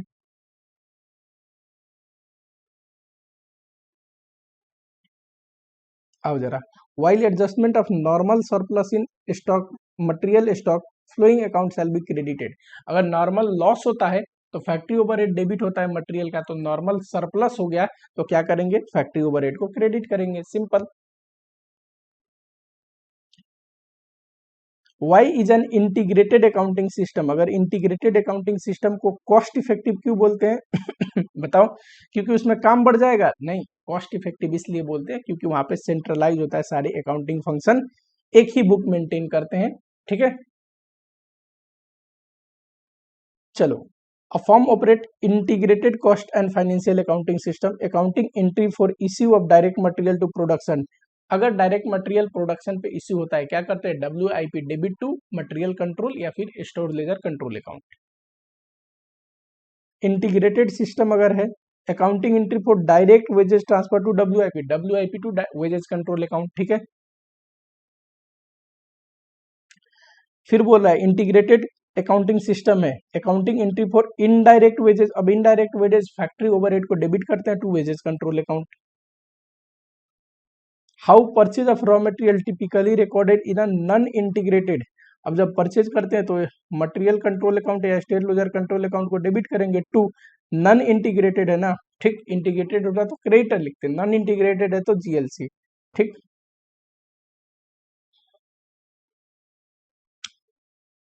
What entry is made to record wages paid, अब वेजेस जितने भी खर्चे उनके डेबिट एंट्री होते हैं, जितने रेवेन्यू है उनके क्रेडिट एंट्री होते हैं। ठीक, तो वेजेस पेड क्या है, एक्सपेंस है, डेबिट एंट्री होगा। In reconciliation statement expense on in financial account, कौन सा खर्चा जो फाइनेंशियल अकाउंट में बस आता है, बताइए जरा। नहीं, ये रिकॉन्सिलेशन स्टेटमेंट की बात कर रहा है। अगर रिकॉन्सिलेशन स्टेटमेंट है, कोई एक्सपेंस जो फाइनेंशियल अकाउंट में बस शो हो रखा है, तो फाइनेंशियल की प्रॉफिट गिरी होगी, रिकॉन्साइल करने के लिए फाइनेंशियल की प्रॉफिट बढ़ानी पड़ेगी या फिर कॉस्ट की प्रॉफिट गिरानी पड़ेगी। हमें फाइनेंशियल बोल रहा है तो फाइनेंशियल की प्रॉफिट को बढ़ाना पड़ेगा, ऐड करेंगे फाइनेंशियल प्रॉफिट में।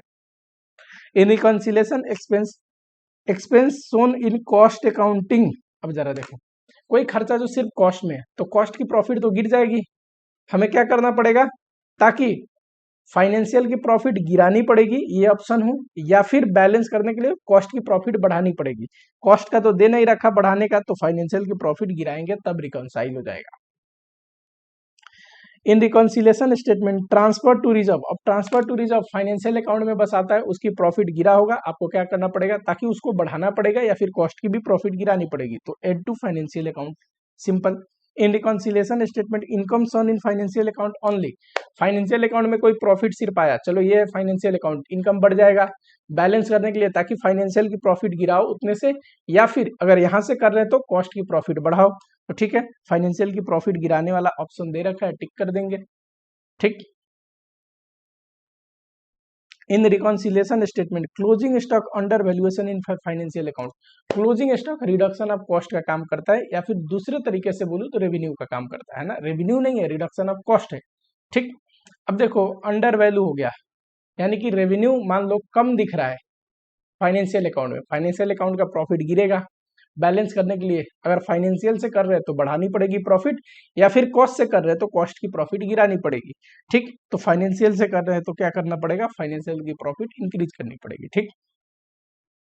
Allocation of indirect wages shall be debited to factory overhead indirect wages, चलिए over absorption of overhead shall be credited to, बताइए कॉस्टिंग पीएल तो बहुत आसान है ओवर रिकवरी को क्रेडिट करेंगे कॉस्टिंग पीएल में। यूनिट बैच कॉस्टिंग का क्वेश्चन है, बोल रहा है कि फिक्स कॉस्ट निकालिए, दो लेवल पे अलग अलग यूनिट पे अलग अलग सेमी वेरिएबल कॉस्ट दे रखा है, पता है वेरिएबल कॉस्ट पर यूनिट निकालना हो तो चेंज इन टोटल कॉस्ट जो कि कितना है 30,000 divide by change in unit जो कि कितना है 6,000, तो 5 आया। और फिक्स कॉस्ट निकालना हो तो किसी भी एक लेवल पे टोटल कॉस्ट में से क्या कर दो, वेरिएबल कॉस्ट घटा दो, 36,000 इंटू 5 माइनस 2,80,000, तो 1 लाख आएगा, ये है फिक्स कॉस्ट। चलिए, a customer has been ordering 90,000 special design metal column at a rate of this much, ठीक है, एनुअल डिमांड कितना है मेटल डिजाइन का 90,000, ठीक है, हमें निकालना क्या है, economic production run, economic batch quantity, तो एनुअल डिमांड कितना है, एनुअल प्रोडक्शन कितना है 90,000, कॉस्ट ऑफ प्रोडक्शन में कितना है 120 material plus 60 labour plus 20 fix, कितना हो गया ये 120 200, ठीक है। कैरिंग कॉस्ट देखो 15% कॉस्ट ऑफ प्रोडक्शन पे लगाते हैं तो 30 रुपीज आएगा, एंड सेटअप कॉस्ट दे रखा है 1500। अब बताइए economic batch quantity 2 into A into setup cost 1500 divide by carrying cost 30, ये रहा, बताओ जरा 2 इंटू 90,000 इंटू 1500 डिवाइड बाई 30, 3,000 आएगा। चलिए नेक्स्ट जॉब कॉस्टिंग का, जॉब कॉस्टिंग इनमें से कहां से यूज हो सकता है, कौन कौन से में, तो ये सारे इंडस्ट्री में जॉब कॉस्टिंग यूज होते हैं, ठीक है। प्रिंटिंग प्रेस हो गया, रिपेयर हो गया, वर्कशॉप हो गया, फर्नीचर मेकिंग हो गई एडवर्टीजमेंट हो गया। विच of the following statement is true, इनमें से कौन सा ट्रू है, batch costing is a variant of job costing, नहीं गलत, जॉब कॉस्टिंग में B use for estimating a profit of the job, हाँ जॉब कॉस्टिंग को यूज ही करते हैं जॉब का कॉस्ट और जॉब से कितना प्रॉफिट कमाना है, या फिर जॉब का कितना हमें प्राइस चार्ज करनी चाहिए पता करने के लिए, ठीक। जॉब कॉस्टिंग को मार्जिनल कॉस्टिंग के साथ यूज कर सकते हैं, मार्जिनल कॉस्टिंग का कॉन्सेप्ट जॉब कॉस्टिंग में बिल्कुल, और ये कॉस्ट प्लस कॉन्ट्रैक्ट ये आपको पढ़ना नहीं है, पर बता दूं इसमें जो कॉन्ट्रैक्टर है इसको फिक्स प्रॉफिट होता ही होता है, फिक्स कॉन्ट्रैक्ट में इसको लॉस भी हो सकता है, लेकिन कॉस्ट प्लस कॉन्ट्रैक्ट में इसको प्रॉफिट होता है, तो ये भी स्टेटमेंट गलत है जो कि कह रहा है कि कॉस्ट प्लस कॉन्ट्रैक्ट में इसको क्या होगा, नुकसान भी हो सकता है।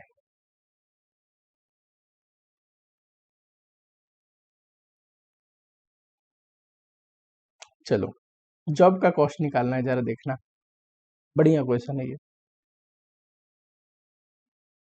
ASA LLP operate a job costing system. The company net profit is 20% on sale value. हम कितना प्रॉफिट चार्ज करते हैं, सेल का 20%। Estimated cost for job is given below. Direct material कितना लग रहा है खर्चा, 3 kg इंटू 5 15। अच्छा, डायरेक्ट लेबर कितना लग रहा है, 4 आवर इंटू 9 4 9 4 36।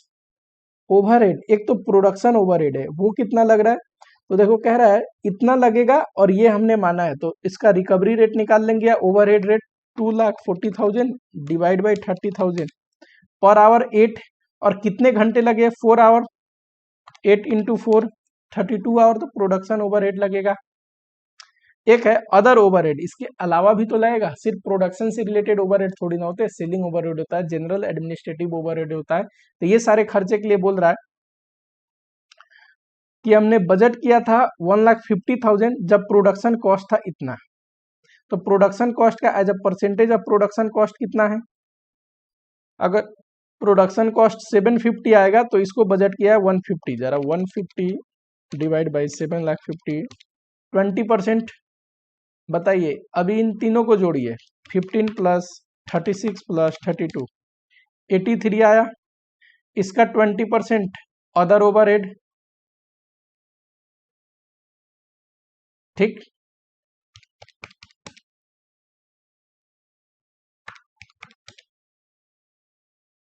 तो टोटल कॉस्ट आ गया, प्रॉफिट भी तो जोड़ना है तभी तो सेल प्राइस आएगा जॉब का। प्रॉफिट कितना जोड़ना है, अब देखो सेल प्राइस कितना है, प्रॉफिट जोड़ना है 20% ऑन सेल, सेल को 100 मानेंगे तो प्रॉफिट हो जाएगा 20, ये हो जाएगा 80, करेक्ट। अब बताओ पूछा क्या है, प्राइस कितना कोट करना पड़ेगा, यानी कि ये पूछा है, बताओ अगर 99.6 80% है तो 100% कितना, 124.5 आना चाहिए। कैसे निकाला हमने, 99.6 अगर 80% है तो 100% कितना,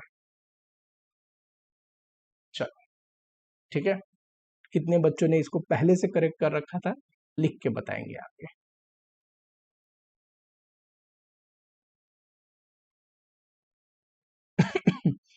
आगे जो क्वेश्चन है वो बहुत ही बेसिक है, मैंने जब 3 नंबर क्वेश्चन आपको करा दिया तो 4 5 तो कुछ भी नहीं है आपके लिए।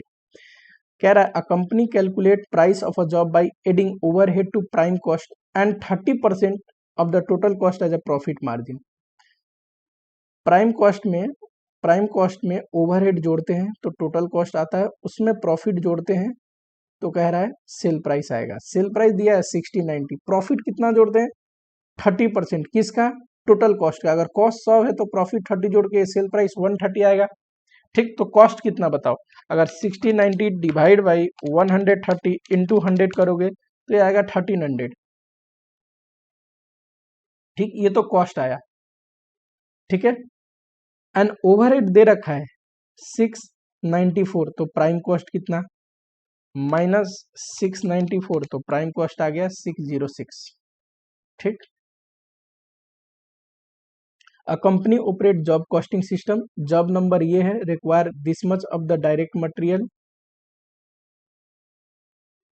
डायरेक्ट लेबर 210 का लगेगा, which is paid 14 per hour, तो कितना घंटा काम हुआ होगा अगर 14 का रेट है तो बताओ, 210 डिवाइड बाई 14 करोगे 15 आवर्स काम हुए होंगे, ठीक।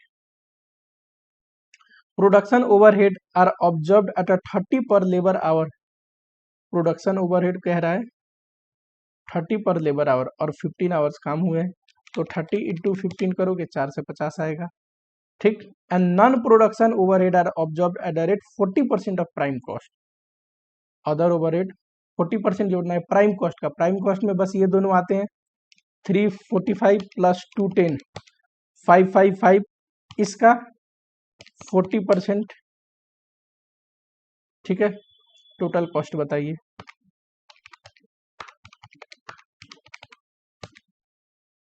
1227, ठीक है। एक जॉब है जिसमें डायरेक्ट मटेरियल कितना यूज हो रहा है, 125, डायरेक्ट लेबर हो रहा है 80 रुपीज़ का, डायरेक्ट एक्सपेंस हो रहा है 25 का, ठीक। तो ये तो प्राइम कॉस्ट हो जाएगा। अच्छा, labour is paid 20 per hour, तो पता है 20 पर आवर अगर हम चार्ज करते हैं तो 4 घंटे लेबर काम किया होगा तभी तो 80 रुपीज़ उस जॉब पे खर्चा चार्ज किया है, तो ये प्राइम कॉस्ट हो गया। ओवरहेड, ओवरहेड बता रहा है 60% ऑफ प्राइम कॉस्ट। पहले तो प्राइम कॉस्ट बताओ, 125 प्लस 80 प्लस 25 230, इसका 60% बताइए 138, ये प्राइम कॉस्ट आ जाएगा, करेक्ट। प्रोडक्शन ओवरहेड अभी तो दो ओवरहेड चार्ज करते हैं, तो production overhead, other overhead, production overhead बताओ 35, तो 35 इंटू 4 घंटे काम हुआ है 140, तो ये आया। और दूसरा ओवरहेड है 60% of prime cost, other overhead, non production overhead या नॉन प्रोडक्टिव ओवरहेड, जैसे कि सेलिंग ओवरहेड हो गया, इनको जोड़ो। अब 508 आ रहा है।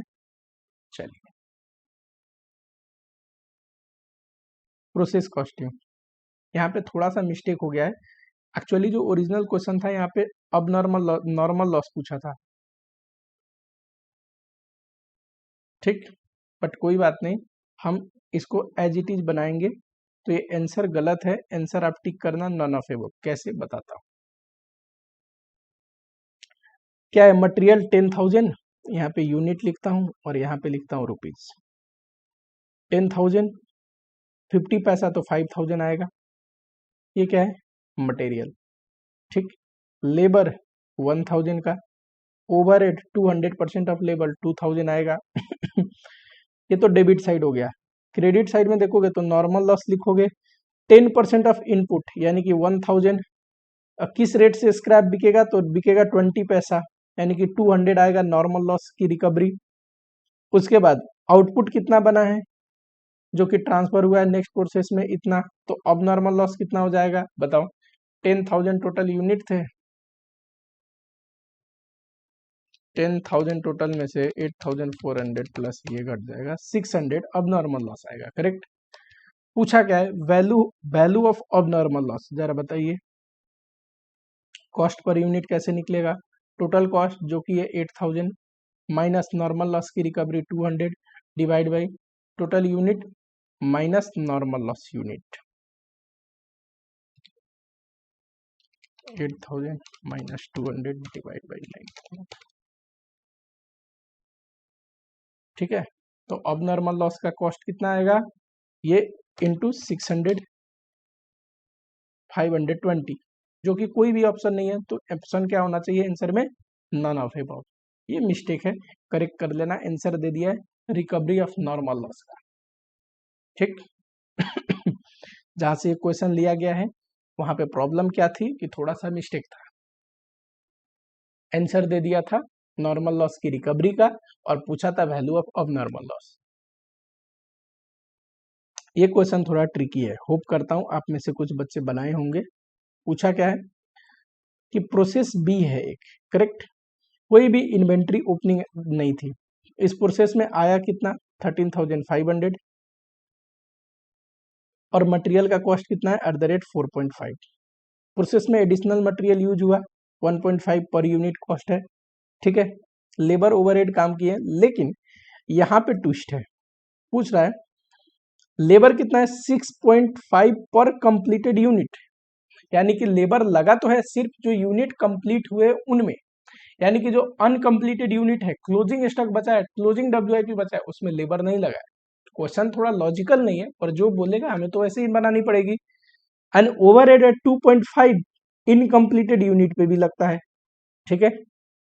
कंप्लीट कितने हुए हैं, अब 13,500 में से मान लो कंप्लीट हुआ है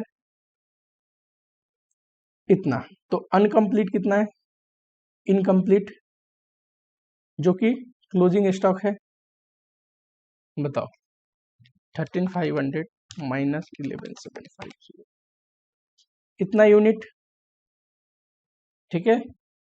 इसका वैल्यू बताइए, बताओ। ये तो लगा है मटेरियल 4.5, ये भी एक एडिशनल मटेरियल लगा है पर यूनिट, ये रेट है, प्लस लेबर का खर्चा जोड़ना नहीं है, क्यों, लेबर सिर्फ कंप्लीटेड यूनिट पे लगता है, तो ओवरहेड 2.5। ये तो हो गया कॉस्ट पर यूनिट, किसके लिए, क्लोजिंग स्टॉक के लिए, और क्लोजिंग स्टॉक यूनिट है कितना, ये रहा। तो 4.5 प्लस 1.25 प्लस 2.5 इंटू 1750, ठीक है। ये रहा। समझ में आया क्या? इसमें यही ट्विस्ट था कि लेबर का खर्चा नहीं जोड़ना था। अगर लेबर का खर्चा जोड़ रहे हो क्लोजिंग स्टॉक की वैल्यूएशन के लिए तो मिस्टेक आएगा, फिर आपका आंसर ये आने लगेगा। Product which is produce incidental with other product, इसको बाई प्रोडक्ट बोलते हैं। जो इंसिडेंटली प्रोड्यूस हो गया, अनइंटेंशनल प्रोड्यूस हो गया, और जो इंटेंशनली प्रोड्यूस करते हैं वो क्या है? मेन प्रोडक्ट का पार्ट है, ज्वाइंट प्रोडक्ट का पार्ट है। By product cannot be, if by product cannot be further process, जब बाई प्रोडक्ट फर्दर प्रोसेस नहीं होते तो उसके दो अप्रोच पढ़ाए थे, other income approach, normal loss approach, correct? दो ट्रीटमेंट पढ़ा था। Sale value of by product credit to costing P L, total joint cost apportion among main product, ये अदर इनकम अप्रोच है। Sale value of by product reduce from joint cost and balance joint cost apportion on main product, ये normal loss approach है। Reverse cost of by product reduce from, ये तो further processing जब होती है तब, तो यानी कि ए और बी दोनों ही करेक्ट है, दोनों में से कुछ भी कर सकते हैं, only A and B are correct, ठीक है। कंट्रीब्यूशन मार्जिन मेथड में होता क्या है कि वेरिएबल ज्वाइंट कॉस्ट को फिजिकल यूनिट के बेसिस पे बांटते हैं और फिक्स ज्वाइंट कॉस्ट को कंट्रीब्यूशन के बेसिस पे बांटते हैं।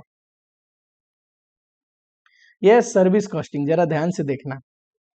Calculate most appropriate cost unit, बताइए क्या करती है company in a distribution division of multinational company? हम क्या करते हैं? डिस्ट्रीब्यूशन करते हैं, यानी कि ट्रांसपोर्टेशन ऑफ गुड्स,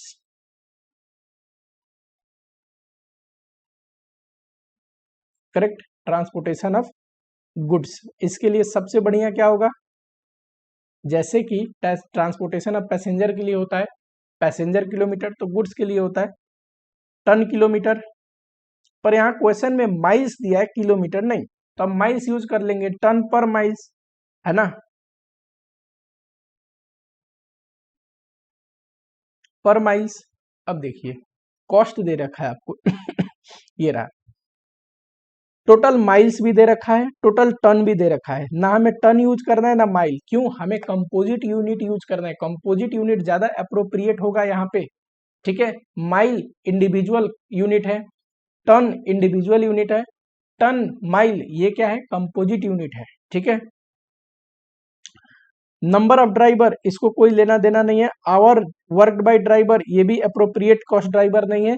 ऊपर के तो दो इंडिविजुअल यूनिट है, उसको यूज नहीं करेंगे, ये यूज करेंगे टन पर माइल कैरिड, ये रहा। तो कॉस्ट पर यूनिट निकालना हो तो हमें क्या करनी चाहिए? Total cost divide by ton per mile, कितना आएगा?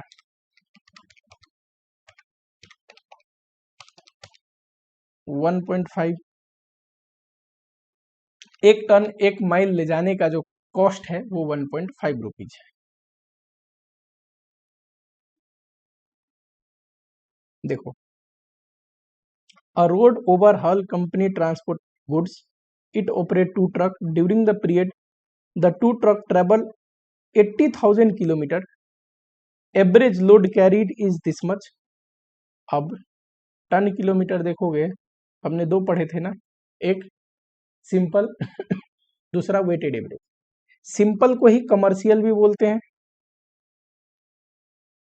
क्या होता है, कैसे निकालते हैं? टोटल किलोमीटर जो कि 80,000 इंटू एवरेज टन जो कि है 3, तो टन किलोमीटर की इतना आ जाएगा 2,40,000 टन किलोमीटर। अब जब टन किलोमीटर आ गया तो ये जर्नी का कोई लेना देना नहीं है, यहाँ पे कॉस्ट दे रखा है। बताइए एवरेज कॉस्ट टन किलोमीटर के अनुसार कितना होगा? 7,20,000 डिवाइड बाई 2,40,000, ये आएगा 3।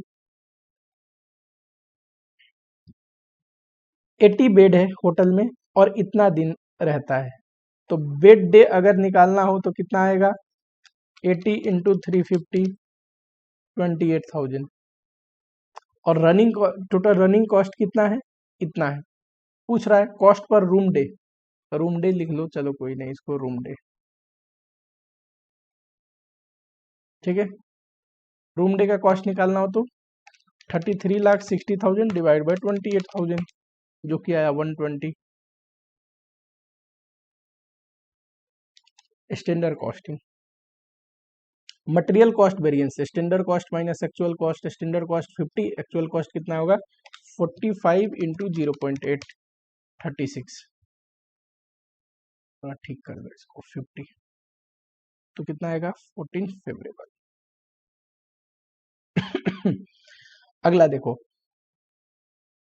Standard cost and actual cost of product Z are given, following are the detail of product alpha for the month of, ये गड़बड़ है, यहां से क्वेश्चन शुरू है, ठीक है। Following are the detail of product alpha for the month, ये दे रखा है, एक फिनिश गुड्स है और दूसरा रॉ मटेरियल है। हमें तो वेरिएंस निकालना है, तो रॉ मटेरियल का निकलेगा, purchase variance, usage variance, actual price, है ना। फिनिश गुड्स से क्या लेना देना, और दे रखा है क्या, स्टैंडर्ड क्वांटिटी पर यूनिट इतना है, एक्चुअल आउटपुट ये रहा, तो standard quantity for actual output कितना हो जाएगा 5000, एक्चुअल कॉस्ट दे रखा है, प्राइस वेरिएंस दे रखा है, बोल रहा है actual price is found less than standard price 10 rupees, यानी कि standard price minus actual price का जो डिफरेंस है ये 10 रुपए का है, ठीक है। You are required to calculate actual quantity of क्या अल्फा, अल्फा हमारे लिए रॉ मटेरियल है, एक्चुअल क्वांटिटी निकालिए बोल रहा है। बताओ, प्राइस वेरिएंस हमें पता है, ये कैसे निकलता है, standard price minus actual price into actual quantity, ठीक है। ये 10 है, डिफरेंस ऑलरेडी दे रखा था, एक्चुअल क्वांटिटी 51,000 और एक्चुअल क्वांटिटी करोगे तो 5,100, एक्चुअल प्राइस पूछ रहा है, ठीक है।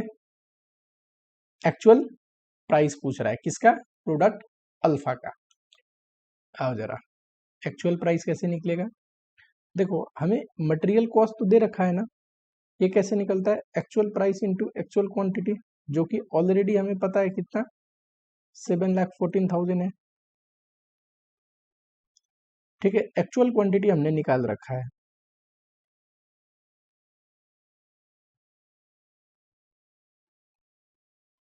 $7,14,000, और एक्चुअल प्राइस निकालोगे तो बताओ कितना आएगा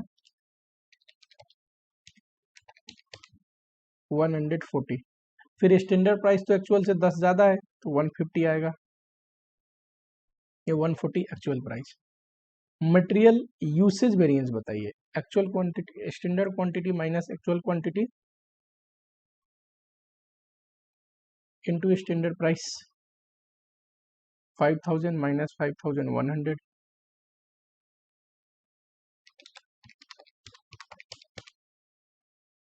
ये रहा एडवर्स।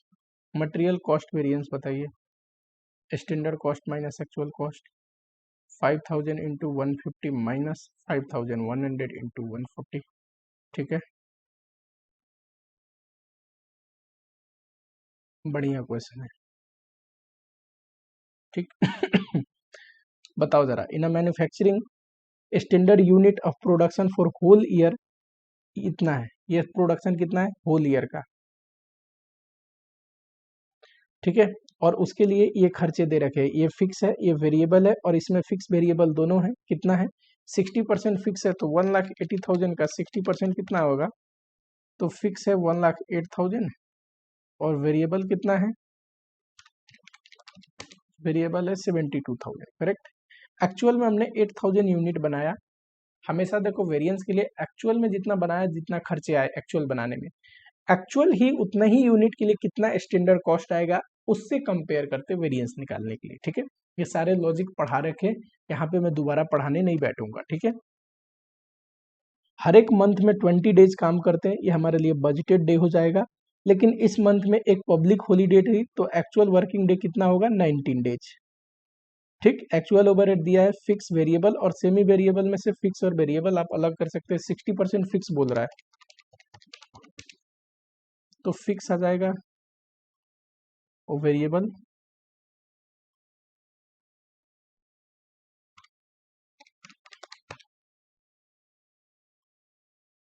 ठीक है।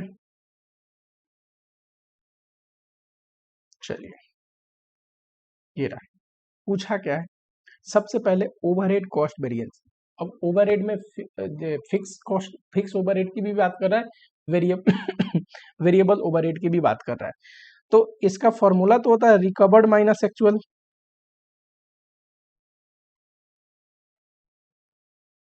ठीक, और दोनों का मैं एक साथ ही कर देता हूं। एक्चुअल दोनों पता है हमें, कैसे बताओ? फिक्स अगर बात करें, फिक्स एक्चुअल में कितना है तो 110 प्लस ये 1,10,000 प्लस 11,520। अलग अलग लिख रहा हूं, मैं सीधा जोड़ के लिख सकता था, पर मुझे बाद में अलग से भी करना है। देखो सेकंड जो क्वेश्चन है वो सिर्फ फिक्स का पूछ रहा है, इसलिए मैंने फिक्स और वेरिएबल को अलग किया है। वेरिएबल बोले तो 7680 प्लस 48,000, करेक्ट। और टोटल बोले तो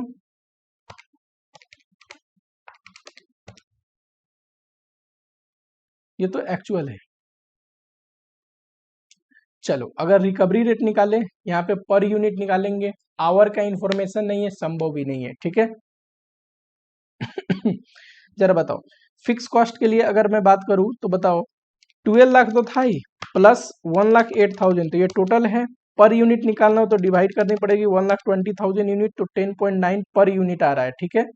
ये रिकवरी रेट पर यूनिट है, आवर बेस्ड क्वेश्चन नहीं है, यूनिट बेस्ड क्वेश्चन है, आवर तो निकाल ही नहीं पाएंगे इसमें। सिमिलरली जरा ये बताओ वेरिएबल का क्या आएगा recovery rate? 72,000 plus 6 lakh divide by 1,20,000, 5.6, total कर दो 16.5। अगर मुझे बोलना हो तो 16.5 इंटू 8,000, तो ये रिकवर्ड माइनस एक्चुअल कितना है? 1,77,200। जरा बताना।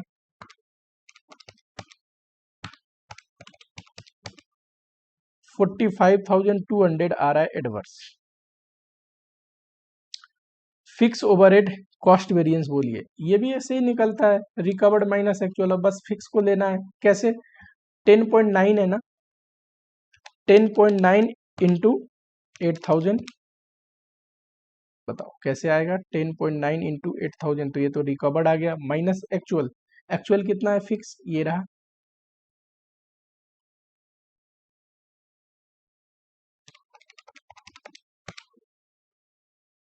चलिए कैलेंडर, कैलेंडर कैसे निकलता है? Actual working day minus budgeted day into recovery rate per day.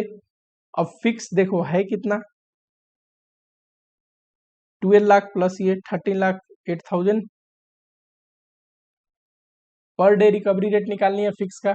ये तो टोटल बजटेड है, डे कितना है बताओ? 20 बजटेड डे है एक मंथ का, इंटू 12 240 करना जरा।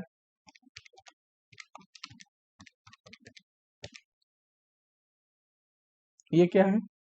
Adverse. Which of the following would not be taken to estimate standard price of material? Standard price set करने के लिए किस बातों का ध्यान नहीं दिया जाएगा?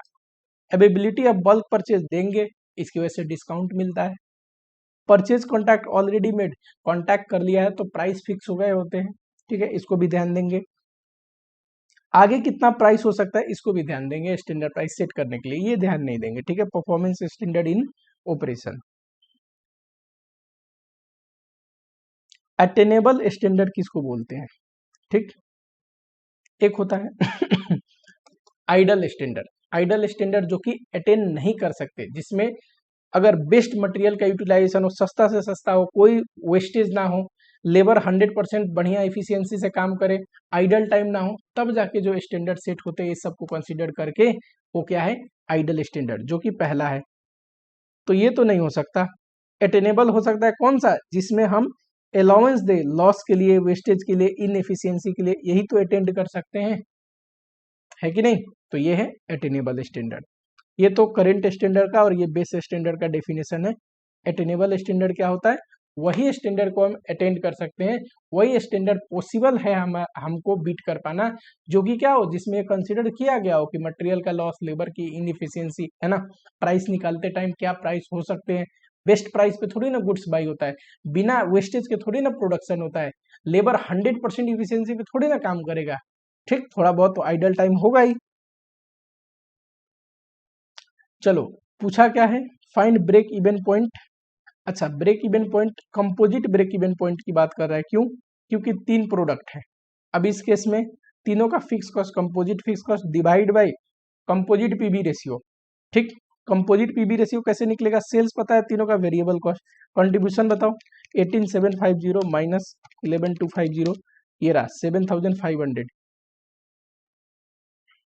डिवाइड बाय 18750, 40% आया तो 5000 डिवाइड बाई 40। ये क्या है?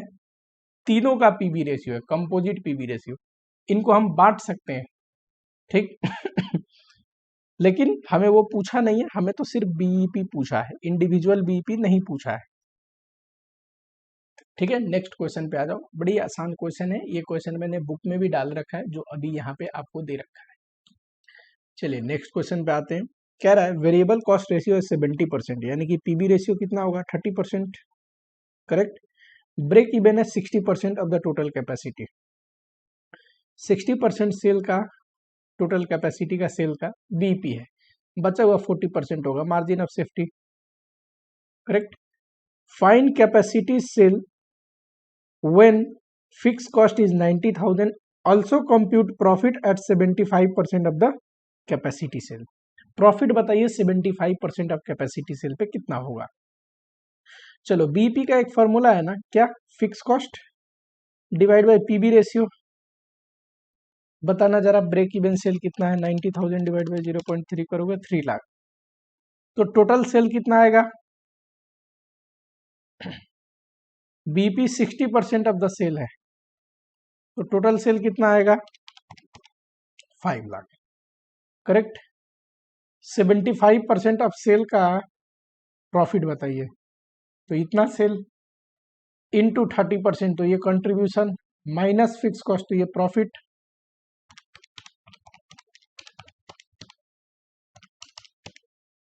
$22,500 आना चाहिए। PV ratio will increase if, PV ratio क्या होता है? Contribution divide by sales. Contribution बढ़ेगा तो पीवी रेशियो बढ़ेगी, है कि नहीं? कंट्रीब्यूशन दो पार्ट पे डिपेंड करता है, एक तो सेल पे और दूसरा वेरिएबल कॉस्ट पे। सेल बढ़ने से कंट्रीब्यूशन बढ़ेगा, वेरिएबल कॉस्ट कांस्टेंट रहे, सेल प्राइस बढ़ाओ तो कंट्रीब्यूशन बढ़ेगा, या फिर सेल प्राइस कांस्टेंट रहे और वेरिएबल कॉस्ट को घटाते जाइए तब भी कंट्रीब्यूशन बढ़ेगा। There is a fix cost से तो कोई लेना देना है ही नहीं, तो शुरू के तो दो ऐसे ही इलिमिनेट हो गए। डिक्रीज इन सेलिंग प्राइस गलत, इंक्रीज इन सेलिंग प्राइस से पीवी रेशियो बढ़ेगा। डिक्रीज इन वेरिएबल कॉस्ट ये सही है, वेरिएबल कॉस्ट घटने से या सेलिंग प्राइस के बढ़ने से कंट्रीब्यूशन बढ़ता है, जिसकी वजह से पीवी रेशियो बढ़ेगा। While calculating profit under marginal costing, variable cost shall be considered as, देखो प्रॉफिट चाहे मार्जिनल से कैलकुलेट करो या फिर ऑब्जॉर्प्शन कॉस्टिंग से, वेरिएबल कॉस्ट तो हमेशा एक्चुअल ही लिया जाता है। Which of the following does not create any difference while calculating profit under marginal and absorption costing? Marginal और ऑब्जॉर्प्शन कॉस्टिंग के प्रॉफिट में डिफरेंस सिर्फ WIP और फिनिश गुड्स के अंडर ओवर वैल्यूएशन से आती है, चाहे वो ओपनिंग स्टॉक का हो या क्लोजिंग स्टॉक का हो। तो ये तीनों तो सही है, ये क्या है? ये गलत है। वेरिएबल एडमिनिस्ट्रेटिव एक्सपेंस दोनों में सेम ही डले होते हैं। मटेरियल बिकम की फैक्टर, की फैक्टर का मतलब लिमिटेड, ठीक है, की फैक्टर का मतलब लिमिटेड। मटेरियल की फैक्टर कब होगा बताओ?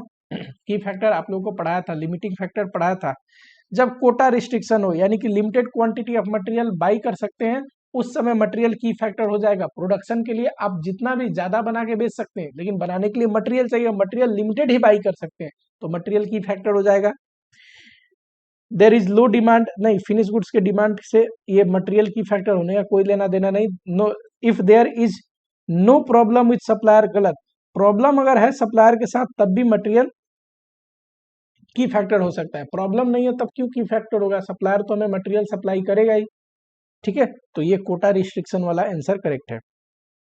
The technique of differential costing is adopted when, जब हमें डिसीजन लेना होता है तभी हम डिफरेंशियल कॉस्टिंग का टेक्निक अडॉप्ट करते हैं। डिफरेंशियल कॉस्टिंग का मतलब एडिशनल यूनिट अगर बनाने जाए तो कितना एडिशनल कॉस्ट लगेगा, रिलेवेंट कॉस्टिंग में ये काम आता है। ठीक, जब हमें प्राइस कोट करना होता है किसी नए ऑफर को तो वहां पे यूज करते हैं। लिखोगे to make choice between two alternative course of action. ठीक है, चलो अब ये बजटरी, बजटरी में भी बहुत आसान क्वेश्चन है। फिक्स और फ्लेक्सिबल बजट में डिफरेंस क्या है? देखो, फिक्स बजट एक पर्टिकुलर कैपेसिटी पे निकालते हैं, flexible budget different capacity level, capacity को एक्टिविटी भी बोल सकता है, लेवल पे निकालते हैं। तो पहला आंसर करेक्ट है। ठीक, देखो और आंसर ऐसे ही इनकरेक्ट हो जाएंगे। कैसे? दूसरा देखो, is concern with fix cost which while flexible budget is concern with variable cost. नहीं, फिक्स बजट हो या फ्लेक्सिबल बजट हो, कॉस्ट में तो fix, variable, semi variable cost दोनों में आते हैं। फर्क क्या है? एक सिंगल कैपेसिटी लेवल पे निकालते हैं या एक्टिविटी लेवल पे, और दूसरा मल्टीपल एक्टिविटी लेवल पे एस्टिमेट करते हैं। ठीक है, the budget that is prepare first of all is functional budget में सबसे पहले क्या, ये क्या बोलते हैं, सेल्स बजट निकालते हैं। देखो आपने, मैंने दिखाया होगा, सेल्स बजट बनाते थे, फिर प्रोडक्शन बनाते थे, फिर प्रोडक्शन कॉस्ट बनाते थे, करेक्ट, फिर raw material raw material consumption बनाते थे, फिर रॉ मटेरियल परचेज बनाते थे, करेक्ट। तो सेल्स बजट को ही ध्यान में रखते हुए प्रोडक्शन होगा, प्रोडक्शन के लिए कितने खर्चे लगेंगे तो सारे एक्सपेंस बजट होगा, इसीलिए सेल्स बजट को पहले एस्टिमेट किया जाता है। सेल्स बजट फंक्शनल बजट का एग्जांपल है, ये सारे ही फंक्शनल बजट है जो मैं अभी समझा रहा था। Budget are shown in terms, क्या क्वांटिटेटिव और क्वालिटेटिव दोनों टर्म्स में बजट होता है? नहीं, क्या लिखा है? Budget are shown in terms quantitative, qualitative नहीं, क्वालिटेटिव नहीं, क्वांटिटेटिव एंड मटेरियलिस्टिक दोनों टर्म्स में शो करते हैं, ये क्वालिटेटिव नहीं। ठीक, which of the following is not an element of master budget? Master budget मतलब समरी ऑफ फंक्शनल बजट। जितने भी फंक्शनल बजट है, चाहे सेल हो, प्रोडक्शन हो, खर्चे के सारे बजट हो, रेवेन्यू के सारे बजट हो, उनको एक जगह जब बनाते हैं तो क्या आता है? मास्टर बजट जिसमें ये तो है ही, और मास्टर बजट में प्रोजेक्टेड बैलेंस शीट और प्रोजेक्टेड पीएल दोनों आते हैं। तो ये तो आएगा ही, ये भी आएगा, लेकिन प्रोडक्शन शेड्यूल, कब कब प्रोडक्शन, किस मंथ में कितना प्रोडक्शन करेंगे, ठीक, प्रोडक्शन शेड्यूल बजट नहीं आएगा, प्रोडक्शन शेड्यूल बजट नहीं आएगा। चलो यहाँ पे अपना खत्म हुआ एमसीक्यू। ठीक है, आप लोग बढ़िया से पढ़ते रहो, कल एफएम का एमसीक्यू कर लेंगे। बचा हुआ जो आपका टाइम है उसको फुल्ली यूटिलाइज करिए पढ़ने में, यही काम आने वाला है अंत में।